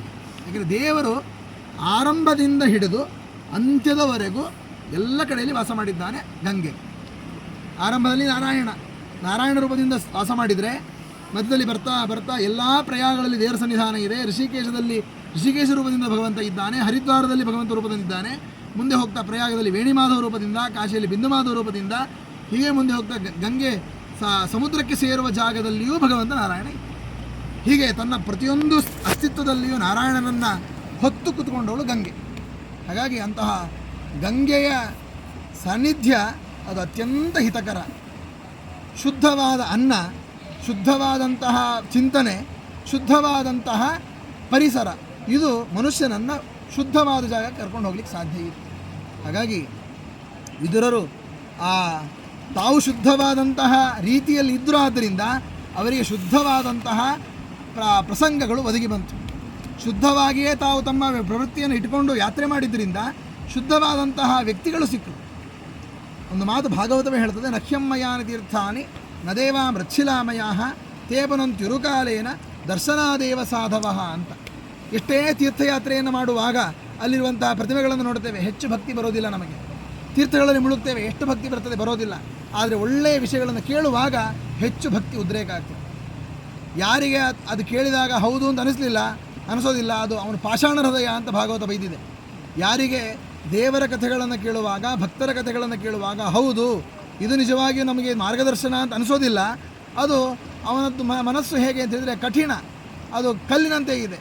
ಯಾಕೆಂತ ಹೇಳಿದರೆ ಆ ಕಥೆಗಳು, ವಿಷಯಗಳು ಕೇಳಿದ್ದು ಅವನಲ್ಲಿ ಮನಸ್ಸಿನಲ್ಲಿ ಯಾವುದೇ ರೀತಿಯಾದಂತಹ ಆರ್ದ್ರತೆಯನ್ನು ಹುಟ್ಟುತ್ತಾ ಇಲ್ಲ. ಕಲ್ಲು ಹೇಗೆ ಯಥಾಸ್ಥಿತಿಯಲ್ಲಿರ್ತದೋ ಹಾಗೆ ಇವನು ಯಥಾಸ್ಥಿತಿಯಲ್ಲಿರ್ತಾನೆ ಅಂತ. ಆದರೆ ಜ್ಞಾನಿಗಳ ಸಹವಾಸ ಅದು ಹಾಗೆ ಮಾಡೋದಿಲ್ಲ, ಅದು ಬೇಗನೆ ಅವನಿಗೆ ಪಕ್ವ ಮಾಡ್ತದೆ, ಅವನನ್ನು ಸರಿಯಾದ ದಾರಿ ಕರ್ಕೊಂಡು ಹೋಗ್ತದೆ. ಆ ಸಜ್ಜನರ ಸಹವಾಸ ಸಿಗೋದು ಹೇಗೆ ಅಂದರೆ ಇಂತಹ ತೀರ್ಥಗಳ ಸೇವೆಯಿಂದ. ನಮಗಿವತ್ತು ಯಾವುದೇ ತೀರ್ಥಯಾತ್ರೆ ಮಾಡದೆ ಸಜ್ಜನರ ಸಹವಾಸ ಸಿಕ್ಕಿದೆ ಅಂತ ಇಟ್ಕೊಳ್ಳೋಣ. ಈ ಹಿಂದೆ ಯಾವುದೇ ಯಾತ್ರೆಯನ್ನು ಮಾಡಿಲ್ಲ ಈ ಜನ್ಮದಲ್ಲಿ, ಆದರೆ ನಮಗೆ ಒಳ್ಳೆಯ ಸಜ್ಜನರ ಸಹವಾಸ ಸಿಕ್ಕಿಬಿಟ್ಟಿದೆ. ಯಾರೋ ಒಬ್ಬರು ಒಳ್ಳೆಯ ಉಪದೇಶ, ಗುರುಗಳ ಉಪದೇಶ ಸಿಕ್ಕಿಬಿಟ್ಟಿದೆ. ಹೇಗೆ ಸಿಕ್ತು? ಅಥವಾ ಒಳ್ಳೆಯ ತಂದೆ, ಒಳ್ಳೆಯ ಗುರು, ಒಳ್ಳೆಯ ಗಂಡ, ಏನು ತೀರ್ಥಯಾತ್ರೆ ಮಾಡಿಲ್ಲ, ಸಿಕ್ಕಿಬಿಟ್ಟಿದೆ. ಹೇಗೆ ಸಿಕ್ಕಿತು ಅಂತ ಹೇಳಿದರೆ ಅದು ಈ ಜನ್ಮದಲ್ಲಿ ಮಾಡಿದ್ರಿಂದ ಅಲ್ಲ, ಹಿಂದಿನ ಜನ್ಮದಲ್ಲಿ ಮಾಡಿದ ಅನೇಕ ತೀರ್ಥಯಾತ್ರೆಗಳ ಫಲ. ಅದೇನು ಮಾಡಿದ ದೇವರು ಅಂದರೆ, ಹಿಂದಿನ ಜನ್ಮದಲ್ಲಿ ಸಿಗಲಿಲ್ಲ, ನಿನಗೀಗ ಸಿಗ್ತದೆ. ಯಾತ್ರೆ ಮಾಡುವಾಗಿಂತ ಮುಂಚೆ ನಿನಗೆ ಒಳ್ಳೆಯ ಉಪದೇಶ ಕೊಡುವಂಥ ಗುರುಗಳನ್ನು ಕೊಡ್ತೇನೆ ಅಂತ ದೇವರು ಕೊಡಿಸ್ತಾರೆ. ಆ ಗುರುಗಳು ಹೇಳ್ತಾರೆ. ಗುರುಗಳು ಹಾಗೆ ಹೇಳೋದಿಲ್ಲ, ವ್ರತ ಮಾಡು, ನಿಯಮಗಳನ್ನು ಮಾಡು, ಪೂಜೆ ಮಾಡು, ಸ್ನಾನ ಸಂಧ್ಯಾವಂದನೆ ಮಾಡು, ಅವಕಾಶ ಆದ ತೀರ್ಥಯಾತ್ರೆ ಮಾಡು ಅಂತ ಗುರುಗಳು ಹೇಳ್ತಾರೆ. ಯಾಕೆಂದರೆ ಕೃಷ್ಣದೇವರು ಸ್ವಯಂ ಮಾಡಿದ್ದಾರೆ, ಪಾಂಡವರು ಸ್ವಯಂ ಮಾಡಿದ್ದಾರೆ. ಹಾಗಾಗಿ ಹಿರಿಯರು ಮಾಡಿದ ಆಚಾರ್ಯರು ಕೂಡ, ಶ್ರೀಮದ್ ಆಚಾರ್ಯರು ಕೂಡ ಸ್ವಯಂ ತೀರ್ಥಕ್ಷೇತ್ರ ಯಾತ್ರೆ ಮಾಡಿದ್ದಾರೆ. ಯಾಕೆ? ಮುಂದಿನವರೆಲ್ಲ ಮಾಡಬೇಕು ಅಂತ. ವಿದುರರಿಗೆ ಹೇಳ್ತಾರೆ ಧರ್ಮರಾಜರು, ನೀವು ಯಾತ್ರೆ ಮಾಡಬೇಕಾದ ಅವಶ್ಯಕತೆ ಇರಲಿಲ್ಲ, ಯಾಕೆ ಯಾತ್ರೆಗೆ ಹೋಗಿದ್ರಿ ಅಂತ. ಆವಾಗ ಮತ್ತೆ ಇದೇ ಕಥೆ ಹೇಳ್ತಾರೆ, ಹೀಗೆಲ್ಲ ಆಗಿತ್ತು ಅಂತ ಯಾತ್ರೆಗೆ ಹೋಗಿದ್ದೆ ನಾನು, ಸಾಕಾಯಿತು ಅಂತ ಹೇಳಿ ಅಂತ. ಯಾಕೆ ಅಲ್ಲಿ ಹೇಳ್ತಾರೆ, ತೀರ್ಥೀಕುರುವಂತೆ ತೀರ್ಥಾನಿ ಸ್ವಾತ್ಮಸ್ಥೇನ ಗದಾವ್ರತ. ನಿಮ್ಮಂಥವ್ರು ತೀರ್ಥಯಾತ್ರೆ ಮಾಡಬೇಕಾದ ಅವಶ್ಯಕತೆ ಇಲ್ಲ, ನೀವಿದ್ದಲ್ಲಿಗೆ ತೀರ್ಥಗಳು ಬಂದುಬಿಡ್ತಾರೆ. ಬಂದುಬಿಡ್ತಾವೆ? ಯಾಕೆ? ದೇವರೇ ಬರ್ತಾನೆ. ನೀವಿದ್ದಲ್ಲಿಗೆ ದೇವರೇ ಬಂದುಬಿಟ್ಟ ಮೇಲೆ ತೀರ್ಥಗಳೆಲ್ಲ ಯಾವ ಲೆಕ್ಕ? ನಾವು ಹೇಳಬೇಕಾದ್ರೆ ಎಲ್ಲ ತೀರ್ಥಗಳು ಗಂಗೆ ಹಿಂದೆ ಅಂತ ಹೇಳ್ತೀವಿ. ಗಂಗೆ ಇದು ಬಿಟ್ಟರೆ ಬೇರೆ ಯಾವ ತೀರ್ಥ ನೋಡೋ ಅವಶ್ಯಕತೆ ಇಲ್ಲ ಅಂತ. ಗಂಗೆ ಬಂದುಬಿಡ್ತಾಳೆ. ಎಲ್ಲಿ ಬರ್ತಾಳೆ ಅಂತ ಹೇಳಿದರೆ, ಆಚಾರ್ಯರ ಎಲ್ಲಿ ಇರ್ತಾರೆ ಆಚಾರ್ಯರ ಗ್ರಂಥಗಳು ಎಲ್ಲಿರ್ತದೆ, ಆಚಾರ್ಯರು ಎಲ್ಲಿರ್ತಾರೆ, ಅಲ್ಲಿ ಗಂಗೆ ಇರ್ತಾರೆ. ಅದಕ್ಕೆ ಒಂದೇ ಮಂದಾಕಿನಿ ಸತ್ ಸರಿದಮಲ ಜಲಾಸೇಕ ಸಾಧಿಕ್ಯ ಸಂಗಮ್. ಆಚಾರ್ಯರ ಪಾದ ಸೇವೆ ಏನಿದೆ ಇದು ಅಲಕನಂದ ಸನ್ನಿಧಾನ, ಅಲಕನಂದ ಸಂಘದಕ್ಕಿಂತ ಹೆಚ್ಚು ಅಂದ್ಬಿಡ್ತಾರೆ ಪಂಡಿತಾಚಾರ್ಯರು. ಯಾಕೆ ಆಶ್ಚರ್ಯ ಆಗಿಬಿಡ್ತಾರೆ ನಮಗೆ, ಇದು ಯಾಕೆ ಅಂತ. ಪಂಡಿತಾಚಾರ್ಯ ಕಥೆ ಗೊತ್ತಿದೆ ಆಚಾರ್ಯರದ್ದು. ಭಿತ್ವಾ ಭುವಂ ದೇವನದಿ ಜಗಾಮ ಶಾಖಾ ವಿಶೇಷೇಣ ನಿಷೇವಿತುಂ ತಂ. ಹಸ್ತಿನಾಪುರದಲ್ಲಿ ಚಾತುರ್ಮಾಸ್ಯ ಮಾಡುವ ಪ್ರಸಂಗದಲ್ಲಿ ಆಚಾರ್ಯರ ಸೇವೆ ನನಗೆ ಸಿಗಬೇಕು ಅಂತ ಹೇಳಿ ತಾನೇ ಒಂದು ರೂಪದಿಂದ ಗಂಗಾದೇವಿ ಬಂದು ನಿತ್ಯ ಸೇವೆ ಮಾಡ್ತಾ ಇದ್ಲಂತೆ. ಅಲ್ಲ, ಇದು ಯಾರಿಗೆ ಗೊತ್ತಾಗಲಿಲ್ಲ ಅಂತಲ್ಲ, ಸ್ವರೂಪ ಮೂರ್ತದಿಂದಲೇ ತಾನು ಮೂರ್ತಿ ಧಾರಣೆ ಮಾಡಿ ತನ್ನ ಸ್ವರೂಪವನ್ನು ತೋರಿಸಿಕೊಂಡೇ ದೂರ ನಿಂತಿದ್ಲಂತೆ. ಯಾರಿಗೆ ಎಲ್ರಿಗೂ ತೊಂದರೆ ಆಗಬಾರದು ಅಂತ ಹೇಳಿ ಆಚಾರ್ಯ ಸನ್ನಿಧಾನಕ್ಕೆ ಗುರುಪ್ರಬರ್ಹಸ್ಯ ಪದಾರವಿಂದಂ ವಿದೂರದಸ್ಸ ಪ್ರಣನಾಮ ಮೂರ್ತ. ಹತ್ರ ಬಂದುಬಿಟ್ರೆ ಜನ ತಪ್ಪು ತಿಳ್ಕೊಂಡಿದ್ದಾರು, ಹೆಣ್ಣುಮಗಳು ಅಂತ ಹೇಳಿ ಅಂತ, ಅಥವಾ ದೇವತೆ ಅಂತ ಹೇಳಿ ಯಾರು ಮುಟ್ಲಿಕ್ಕೆ ಹೋಗಿಬಿಟ್ಟಿದ್ದಾರೋ, ದೂರದಲ್ಲಿ ನಿಂತುಕೊಂಡು ಆಚಾರ್ಯ ಸೇವೆಯನ್ನು ಮಾಡಿದ್ದು ಗಂಗೆ ಅಂತ ಹೇಳಿ ಅಂತ. ಹಾಗಾಗಿ ಆಚಾರ್ಯರ ಸೇವೆಗೆ ಗಂಗೆ ಬಂದಿದ್ದಾಳೆ ಅಂತ ಪಂಡಿತಾಚಾರ್ಯರಿಗೆ ಗೊತ್ತಿದೆ. ಅದಕ್ಕೆ ಹೇಳಿದರು ಆಚಾರ್ಯರ ಸೇವೆ ಮಾಡಿಬಿಟ್ರೆ ಗಂಗೆಯ ಸನ್ನಿಧಾನವೂ ಅಲ್ಲಿ ಬಂದು ಅದಕ್ಕಿಂತ ಹೆಚ್ಚಿನ ಸನ್ನಿಧಾನ ಬರ್ತದೆ ಅಂತ. ಈಗ ಆಚಾರ್ಯ ಸೇವೆ ಮಾಡೋದು ಹೇಗೆ? ಆಚಾರ್ಯ ಸಿಗೋದಿಲ್ಲ ನಮಗೀಗ. ಹಾಗಾಗಿ ಆಚಾರ್ಯರ ಶಿಷ್ಯರ ಸೇವೆಯನ್ನು ಮಾಡಬೇಕು. ಇದು ಒಂದು ರೂಪದ ಸೇವೆ. ಇನ್ನೊಂದು ಆಚಾರ್ಯರ ನೇರ ಸೇವೆ ಯಾವುದು ಅಂದರೆ ಆಚಾರ್ಯರ ಗ್ರಂಥಗಳ ಸೇವೆ. ಅದಕ್ಕೆ ಆಚಾರ್ಯ ಗ್ರಂಥಗಳ ರಕ್ಷಣೆ ಮಾಡೋದು, ಆಚಾರ್ಯ ಗ್ರಂಥಗಳ ಸೇವೆ ಮಾಡೋದು ಅಂದರೆ ದೀಪ ಹಚ್ಚಿಟ್ಟು ನಮಸ್ಕಾರ ಮಾಡೋದು, ಆಚಾರ್ಯ ಗ್ರಂಥಗಳನ್ನು ಓದೋದು, ಆಚಾರ್ಯ ಗ್ರಂಥಗಳಲ್ಲಿರುವಂತಹ ವಿಷಯಗಳನ್ನು ತಿಳ್ಕೊಳ್ಳೋದು, ಇದೆಲ್ಲವೂ ದೊಡ್ಡ ಸೇವೆ. ಅದಕ್ಕಿಂತ ದೊಡ್ಡ ಸೇವೆ ಯಾವುದು ಅಂದರೆ ಗಂಗೆಯ ತೀರದಲ್ಲಿ ಆಚಾರ್ಯರ ಗ್ರಂಥಗಳ ವಿಷಯಗಳನ್ನು ತಿಳ್ಕೊಂಡ್ರೆ ಅದು ಇನ್ನೂ ಹೆಚ್ಚಿನ ಪುಣ್ಯ. ಯಾಕೆಂದರೆ ಗಂಗೆಯ ಸನ್ನಿಧಾನವೂ ಸಿಕ್ಕಿತು, ಆಚಾರ್ಯರ ವಿಷಯಗಳೂ ಸಿಕ್ಕಿತು. ಹೀಗೆ ವಿದುರರು ಆ ಮೈತ್ರೇಯರ ಮೂಲಕ ಗಂಗೆಯ ತೀರದಲ್ಲಿ ಯಾಕೆ ತಿಳ್ಕೊಂಡ್ರು ಅಂತ ಹೇಳಿದರೆ ಆಚಾರ್ಯರ ಆ ಪಾವಿತ್ರ್ಯತೆ, ಸೇವೆಯನ್ನು ಮಾಡುವಂತಹ ಗಂಗೆ ಇವಳು ಅಂತ. ಬ್ರಹ್ಮರೂಪದಿಂದ ಬ್ರಹ್ಮದೇವರಂತೂ ಆಗ ಗಂಗೆಗೆ ಸನ್ನಿಧಾನ ಜಾಗ ಕೊಟ್ಟೇ ಬಿಟ್ಟಿದ್ದಾರೆ. ವಿಶೇಷವಾಗಿ ಆಚಾರ್ಯರ ರೂಪ ತಾನು ಬಂದಾಗಲೂ ಕೂಡ ಗಂಗೆಗೆ ಒಂದು ಸನ್ನಿಧಾನ ಕೊಟ್ಟಿದ್ದಾರೆ. ಭೀಮಸೇನ ದೇವರಾಗಿದ್ದಾಗಲೂ ಗಂಗೆಗೆ ಮಹತ್ವ ಕೊಟ್ಟಿದ್ದಾರೆ. ರಾತ್ರಿಯೇ ಸಿಕ್ಕಿತು ಅಂತ ಹೇಳಿ ಭೀಮಸೇನ ಸ್ನಾನ ಮಾಡಿದರು ಅಂತ ಇದೆ. ರಾತ್ರಿಯೂ ನೋಡಲಿಲ್ಲ, ಗಂಗೆ ಸಿಕ್ಕಾಗ ಸ್ನಾನ ಮಾಡೋದು ಅಂತ. ಹೀಗೆ ಆ ಗಂಗೆಗೆ ಕೊಟ್ಟಂತಹ ಒಂದು ಸನ್ನಿಧಾನ ವಿಶೇಷದಿಂದ ವಿದುರರು ತಾವು ಕೂಡ ಗಂಗಾ ತೀರದಲ್ಲಿ ಆ ಮೈತ್ರೇಯರ ಮೂಲಕ ಕೃಷ್ಣದೇವರು ಕೊಟ್ಟ ಉಪದೇಶವನ್ನು ಯಥಾಮತಿಯಾಗಿ ತಾವು ತಿಳ್ಕೊಂಡಿದ್ದಾರೆ. ತನ್ನ ಮೂಲಕ ದೇವರ ಉಪಾಸನೆಯನ್ನು ಮಾಡಿದ್ದಾರೆ ಅಂತ. ಹಾಗಾಗಿ ನಮಗೂ ಅಂತಹ ಅವಕಾಶ ಸಿಗಬೇಕು. ವಿದುರರ ಹಾಗೆ ನಾವು ಕೇಳುವಂತಹ ಆಗಬೇಕು. ನಾವೀಗ ಅವಕಾಶ ಸಿಕ್ತೋ ಕೇಳಿತು ಅಲ್ಲ, ಅವ್ರು ಕೇಳಬೇಕು ಅಂತಲೇ ಕೇಳಿತ್ತು. ಯಾತ್ರೆಯಿಂದ ಬಂದಿದ್ದರು, ಉದ್ಧವರು ಸಿಕ್ಕರು, ಮೈತ್ರೇಯರು ಬರ್ತಾರೆ, ಉಪದೇಶ ಮಾಡ್ತಾರೆ ನನಗೆ ಅಂತ ಹೇಳಿದಾಗ ಕಾದು ಕೂತು ಉಪದೇಶಕ್ಕೋಸ್ಕರನೇ ಕೂತು ತಾವು ಉಪದೇಶವನ್ನು ಪಡೆದಿದ್ದಾರೆ. ಹಾಗಾಗಿ ಉಪದೇಶ ನಮಗೆ ಸಿಗುತ್ತದೆ ಅಂತ ಗೊತ್ತಾದಾಗ ಕಾದು ಕೂತು ಉಪದೇಶವನ್ನು ತಗೊಳ್ಬೇಕು ಅನ್ನೋದು ಹಿರಿಯರು ಕೊಟ್ಟಂತಹ ಕ್ರಮ. ವಿದುರರ ಪ್ರತಿಯೊಂದು ನಡೆಗಳು ಕೂಡ ನಮ್ಮ ಜೀವನಕ್ಕೆ ದಾರಿ. ಅವರು ಶೂದ್ರರಾಗಿಯೂ ತನ್ನ ನಡೆಯನ್ನು ತೋರಿಸಿದ್ದಾರೆ. ಧೃತರಾಷ್ಟ್ರ ಹೇಳಿದಾಗ ತಾನೇ ಉಪದೇಶ ಶುರು ಮಾಡ್ಬೋದಾಗಿತ್ತು. ತಗೋ ಶ್ರೀ ಗುರುಭ್ಯೋ ನಮಃ ಅಂತ. ನೀನು ಕ್ಷತ್ರಿಯ, ನಾನು ಶೂದ್ರ. ನಿನಗೆ ಉಪದೇಶ ಮಾಡಬೇಕಾದವರು ಯಾರು? ಒಂದಾ ಕ್ಷತ್ರಿಯರು ಮಾಡ್ಬೋದು, ಇಲ್ಲದಿದ್ದರೆ ಬ್ರಾಹ್ಮಣರು ಮಾಡಬೇಕು. ಉತ್ತಮರಾದ ಕ್ಷತ್ರಿಯರು ಮಾಡ್ಬೋದು ಕ್ಷತ್ರಿಯರಿಗೆ, ಅದು ಬಿಟ್ಟರೆ ಬ್ರಾಹ್ಮಣರು ಉಪದೇಶ ಮಾಡ್ಬೋದು. ಅವರಿಗಿನ ಕೆಳಗಿನ ವರ್ಣದವರು ಉಪದೇಶ ಮಾಡುವಂತೆ ಇಲ್ಲ. ಹಾಗೆ ನಾನು ಉಪದೇಶ ಮಾಡಲಿಕ್ಕೆ ಸಾಧ್ಯ ಇಲ್ಲ, ಅವರೇ ಮಾಡಬೇಕು ನಿನಗೆ ಅಂತ ಹೇಳಿ ಆ ವಿದುರರ ಮೂಲಕ, ಆ ಸನತ್ಸುಜಾತರ ಮೂಲಕ ಉಪದೇಶ ಮಾಡಿಸಿದ ಕೀರ್ತಿ ವಿದುರರಿಗೆ ಸೇರ್ತದೆ. ಇಡೀ ವಿದುರರ ಚರಿತ್ರೆಯಲ್ಲಿ ಎಲ್ಲಿಯೂ ಕೂಡ ಕಳಂಕಕ್ಕೆ ಅವಕಾಶ ಇಲ್ಲ. ಎಲ್ಲಿಯೂ ಕೂಡ ಕೆಟ್ಟ ತಪ್ಪು ಜ್ಞಾನ ಬಂದೇ ಇಲ್ಲ ಅವರಿಗೆ. ಅಜ್ಞಾನ ಕೆಲವೊಮ್ಮೆ ಬಂದದ್ದು ಯಾವಾಗ ಅಂದರೆ ಪಾಂಡವರನ್ನು ಉಳಿಸಬೇಕು, ನಾನು ನನ್ನಿಂದ ರಕ್ಷಿತರಾದರು ಅಂತ ಹೇಳಿ ಅಂತ ಕೆಲವೊಮ್ಮೆ ಅವರಿಗೆ ಬಂತು. ಅಷ್ಟು ಬಿಟ್ಟರೆ ಉಳಿದ ಅವತಾರ ಮಾಡಿ ಬಂದಾಗ ಧರ್ಮರಾಜರಿಂದ ಹಿಡಿದು ಅರ್ಜುನರಿಂದ ಹಿಡಿದು ಧೃತರಾಷ್ಟ್ರ ಯಾರ್ಯಾರು ದೇವತೆಗಳು ಅವತಾರ ಮಾಡಿ ಬಂದಿದ್ದಾರೆ ಅವರೆಲ್ಲರಲ್ಲಿಯೂ ಅಜ್ಞಾನ ಹೆಚ್ಚು ಕಾಣಿಸಿದ್ದು. ಭಾಳ ಕಮ್ಮಿ ಕಾಣಿಸಿದ್ದು ಅಂದರೆ ವಿದುರರಿಗೆ. ಇಲ್ಲವೇ ಇಲ್ಲ ಅಂತಿಲ್ಲ, ಎಲ್ಲಿ ಕ್ವಚಿತ್ ಮಾತ್ರ ಅಷ್ಟು ಶುದ್ಧವಾದಂತಹ ಜ್ಞಾನ ಆ ವಿದುರರಿಗೆ ಬಂದಿದೆ. ಕಾರಣ ಹಿಂದಿನ ತನ್ನ ಪೂರ್ವಾವತಾರದಲ್ಲಿ ದೇವರಿಗೆ ಮಾಡಿದಂತಹ ಸೇವೆ, ಎರಡನೆಯದಾಗಿ ಒಳ್ಳೆಯ ಸತ್ಸಂಗ. ಅವರಿಗೆ ಸಿಕ್ಕ ಸತ್ಸಂಗದಿಂದಾಗಿ ಅವರು ಅತ್ಯಂತ ಶುದ್ಧವಾದ ಜ್ಞಾನದಲ್ಲಿ ಇರಲಿಕ್ಕೆ ಅವಕಾಶ ಆಗಿದೆ. ಹಾಗೆ ನಮಗೂ ಕೂಡ ಗಂಗಾ ತೀರದಲ್ಲಿ ಕುಳಿತು ಆ ದೇವರ ಮಹಿಮೆಗಳನ್ನು, ಅಂದರೆ ದೇವರ ಮಹಿಮೆ ಅಂದರೆ ವಿದುರರ ಚರಿತ್ರೆಯನ್ನು ಕೇಳುವ ಮೂಲಕ ಅದು ದೇವರ ಕಥೆಯನ್ನು ಕೇಳಿದಂತೆಯೇ. ಹಾಗಾಗಿ ನಮಗೂ ಕೂಡ ಯತ್ಕಿಂಚಿತ್ ವಿದುರರ ಗುಣಗಳು ಸ್ವಲ್ಪ ನಮ್ಮ ಯೋಗ್ಯತೆಗೆ ತಕ್ಕ ಹಾಗೆ ನಿಶ್ಚಿಂತವಾಗಿ ದೇವರನ್ನು ಚಿಂತನೆ ಮಾಡಿ. ನೋಡಿ, ಅವ್ರು ಬಿಟ್ಟು ಬಂದ ಮೇಲೆ ಏನಾಯಿತು, ಬಡದಾಡಿದ್ರ, ಸತ್ರ, ಹೇಗೆ, ಏನೇನೋ ಕೇಳಲಿಲ್ಲ. ಅವ್ರು ಮತ್ತೆ ಕೇಳಿದ್ದು ಕೃಷ್ಣ ಬಲರಾಮರು ಹೇಗಿದ್ದಾರೆ ಅಂತಲೇ ಕೇಳಿದ್ದು. ಅಲ್ಲಿಯೂ ಆಚಾರ್ಯ ಹೇಳ್ತಾರೆ, ವಿದುರರ ಪ್ರಶ್ನೆ ಕೇಳುವಲ್ಲಿಯೂ ಕೂಡ ತಾತ್ಪರ್ಯ ಇದೆ. ಕೇಳಬೇಕು ಅಂತ ಕೇಳಿದ್ದಲ್ಲ, ನಾವು ಡಾಕ್ಟರ್ ಹತ್ರ ಹೋಗಿ ಕೇಳ್ತೀವಿ, ಡಾಕ್ಟರ್ ಹೇಗಿದ್ದೀರಿ ಅಂತ. ನಾವು ಹೋಗಿದ್ದು ತೋರಿಸ್ಕೊಳ್ಳಿಕ್ಕೆ, ನಾವು ಡಾಕ್ಟ್ರನ್ನ ಕೇಳ್ತೀವಿ, ಕ್ಷೇಮ ಸಮಾಚಾರ ಹೇಗಿದ್ದೀರಿ ಡಾಕ್ಟ್ರೇ ಅಂತ. ಹಾಗೆ ಕೇಳಿದ್ದು ಅಂತ. ಕೃಷ್ಣ ಪರಮಾತ್ಮನಿಂದ ಜಗತ್ತು ಸುರಕ್ಷಿತವಾಗಿದೆಯಲ್ಲ ಅನ್ನೋ ಪ್ರಶ್ನೆ ವಿದುರರದ್ದೇ ಹೊರತು ವಿದುರರಿಗೆ ಕೃಷ್ಣದೇವರ ಬಗ್ಗೆ ಕೆಟ್ಟ ಅಭಿಪ್ರಾಯ ಇಲ್ಲ ಅಂತ ಆಚಾರ್ಯ ನಿರ್ಣಯ ಕೊಡ್ತಾರೆ. ವಿದುರರನ್ನು ಎತ್ತಿ ಹಿಡಿತಾರೆ ಆಚಾರ್ಯರು. ಹೀಗೆ ಅಂತಹ ವಿದುರರ ಒಂದು ಸಂಕ್ಷಿಪ್ತವಾದಂತಹ ಚರಿತ್ರೆಯ ಮೂಲಕ, ತನ್ಮೂಲಕ ದೇವರಿಗೆ, ವಾಯುದೇವರಿಗೆ, ಭಾರತೀ ದೇವಿಗೆ ಅವಮಾನವಾಗುವ ಪ್ರಸಂಗ ಎಲ್ಲೆಲ್ಲಿ ನಡೀತದೆ ಅಲ್ಲಿ ನಾವು ಇರಬಾರದು, ಅಲ್ಲಿ ನಮಗೆ ಅವಕಾಶ ನಾವು ಕೊಡ್ಕೋಬಾರದು. ಕೊನೆಗೆ ಹೇಳಿದ್ದು ತನಗೆ ಅವಮಾನ ಆಯಿತು ಅಂತ ಬಿಟ್ಟು ಹೋದರು ಅಂತ. ಅದು ಲಾಸ್ಟ್. ಮೊದಲಿಗೆ ತಾನು ಯಾವತ್ತೂ ಕೂಡ ಗುರುದೇವತೆಗಳಿಗೆ, ಗುರುವರಿಗೆ, ದೇವತೆಗಳಿಗೆ ಅವಮಾನವಾಗುವಂತಹ ಜಾಗದಲ್ಲಿ ಸಜ್ಜನರಾದವರು ಇರಬಾರದು. ಇದನ್ನು ನಾವು ಪಾಲಿಸಿದರೆ ಮುಂದೆ ನಮ್ಗೆ ಒಳ್ಳೆ ದಾರಿ ಸಿಗ್ತದೆ. ಇದನ್ನೇ ನಾವು ಪಾಲಿಸಲಿಲ್ಲ ಅಂತ ಆದರೆ ಮುಂದಿನ ದಾರಿಯೆಲ್ಲ ಬಿದ್ದು ಹೋಗ್ತದೆ. ಯಾಕಂದರೆ ಇದೇ ಪ್ರಧಾನವಾದದ್ದು. ಹಿರಿಯರ ನಿಂದೆಯನ್ನು ಮಾಡದೇ ಇರುವ, ಸಜ್ಜನರ ನಿಂದೆಯನ್ನು ಮಾಡದೇ ಇರುವಂತಹದ್ದೇ ದೊಡ್ಡದೊಂದು ತಪಸ್ಸು. ಇದನ್ನು ಒಲಿಸಿಕೊಂಡಂತಹ ವಿದುರರ ಈ ಒಂದು ಚರಿತ್ರೆಯನ್ನು ಕೇಳುವ ಮೂಲಕ, ತನ್ಮೂಲಕ ನಮಗೂ ಕೂಡ ಒಳ್ಳೆಯ ಸಜ್ಜನರ ಸಹವಾಸ ಸಿಕ್ಕು ದೇವರ ಬಗ್ಗೆ ಇನ್ನಷ್ಟು ವಿಚಾರಗಳನ್ನು ತಿಳ್ಕೊಂಡು ಆಚಾರ್ಯರ ಶಾಸ್ತ್ರದಲ್ಲಿ ರತಿ ಯಾವಾಗಲೂ ಇದ್ದರೆ ವೇದವ್ಯಾಸರ ಗ್ರಂಥಗಳು ಚೆನ್ನಾಗಿ ಅರ್ಥ ಆಗ್ತದೆ. ಇಲ್ದಿದ್ರೆ ಅರ್ಥ ಆಗೋದಿಲ್ಲ. ವೇದವ್ಯಾಸರು ತುಂಬ ಗೌಪ್ಯವಾಗಿ ಮಾತಾಡ್ತಾರೆ.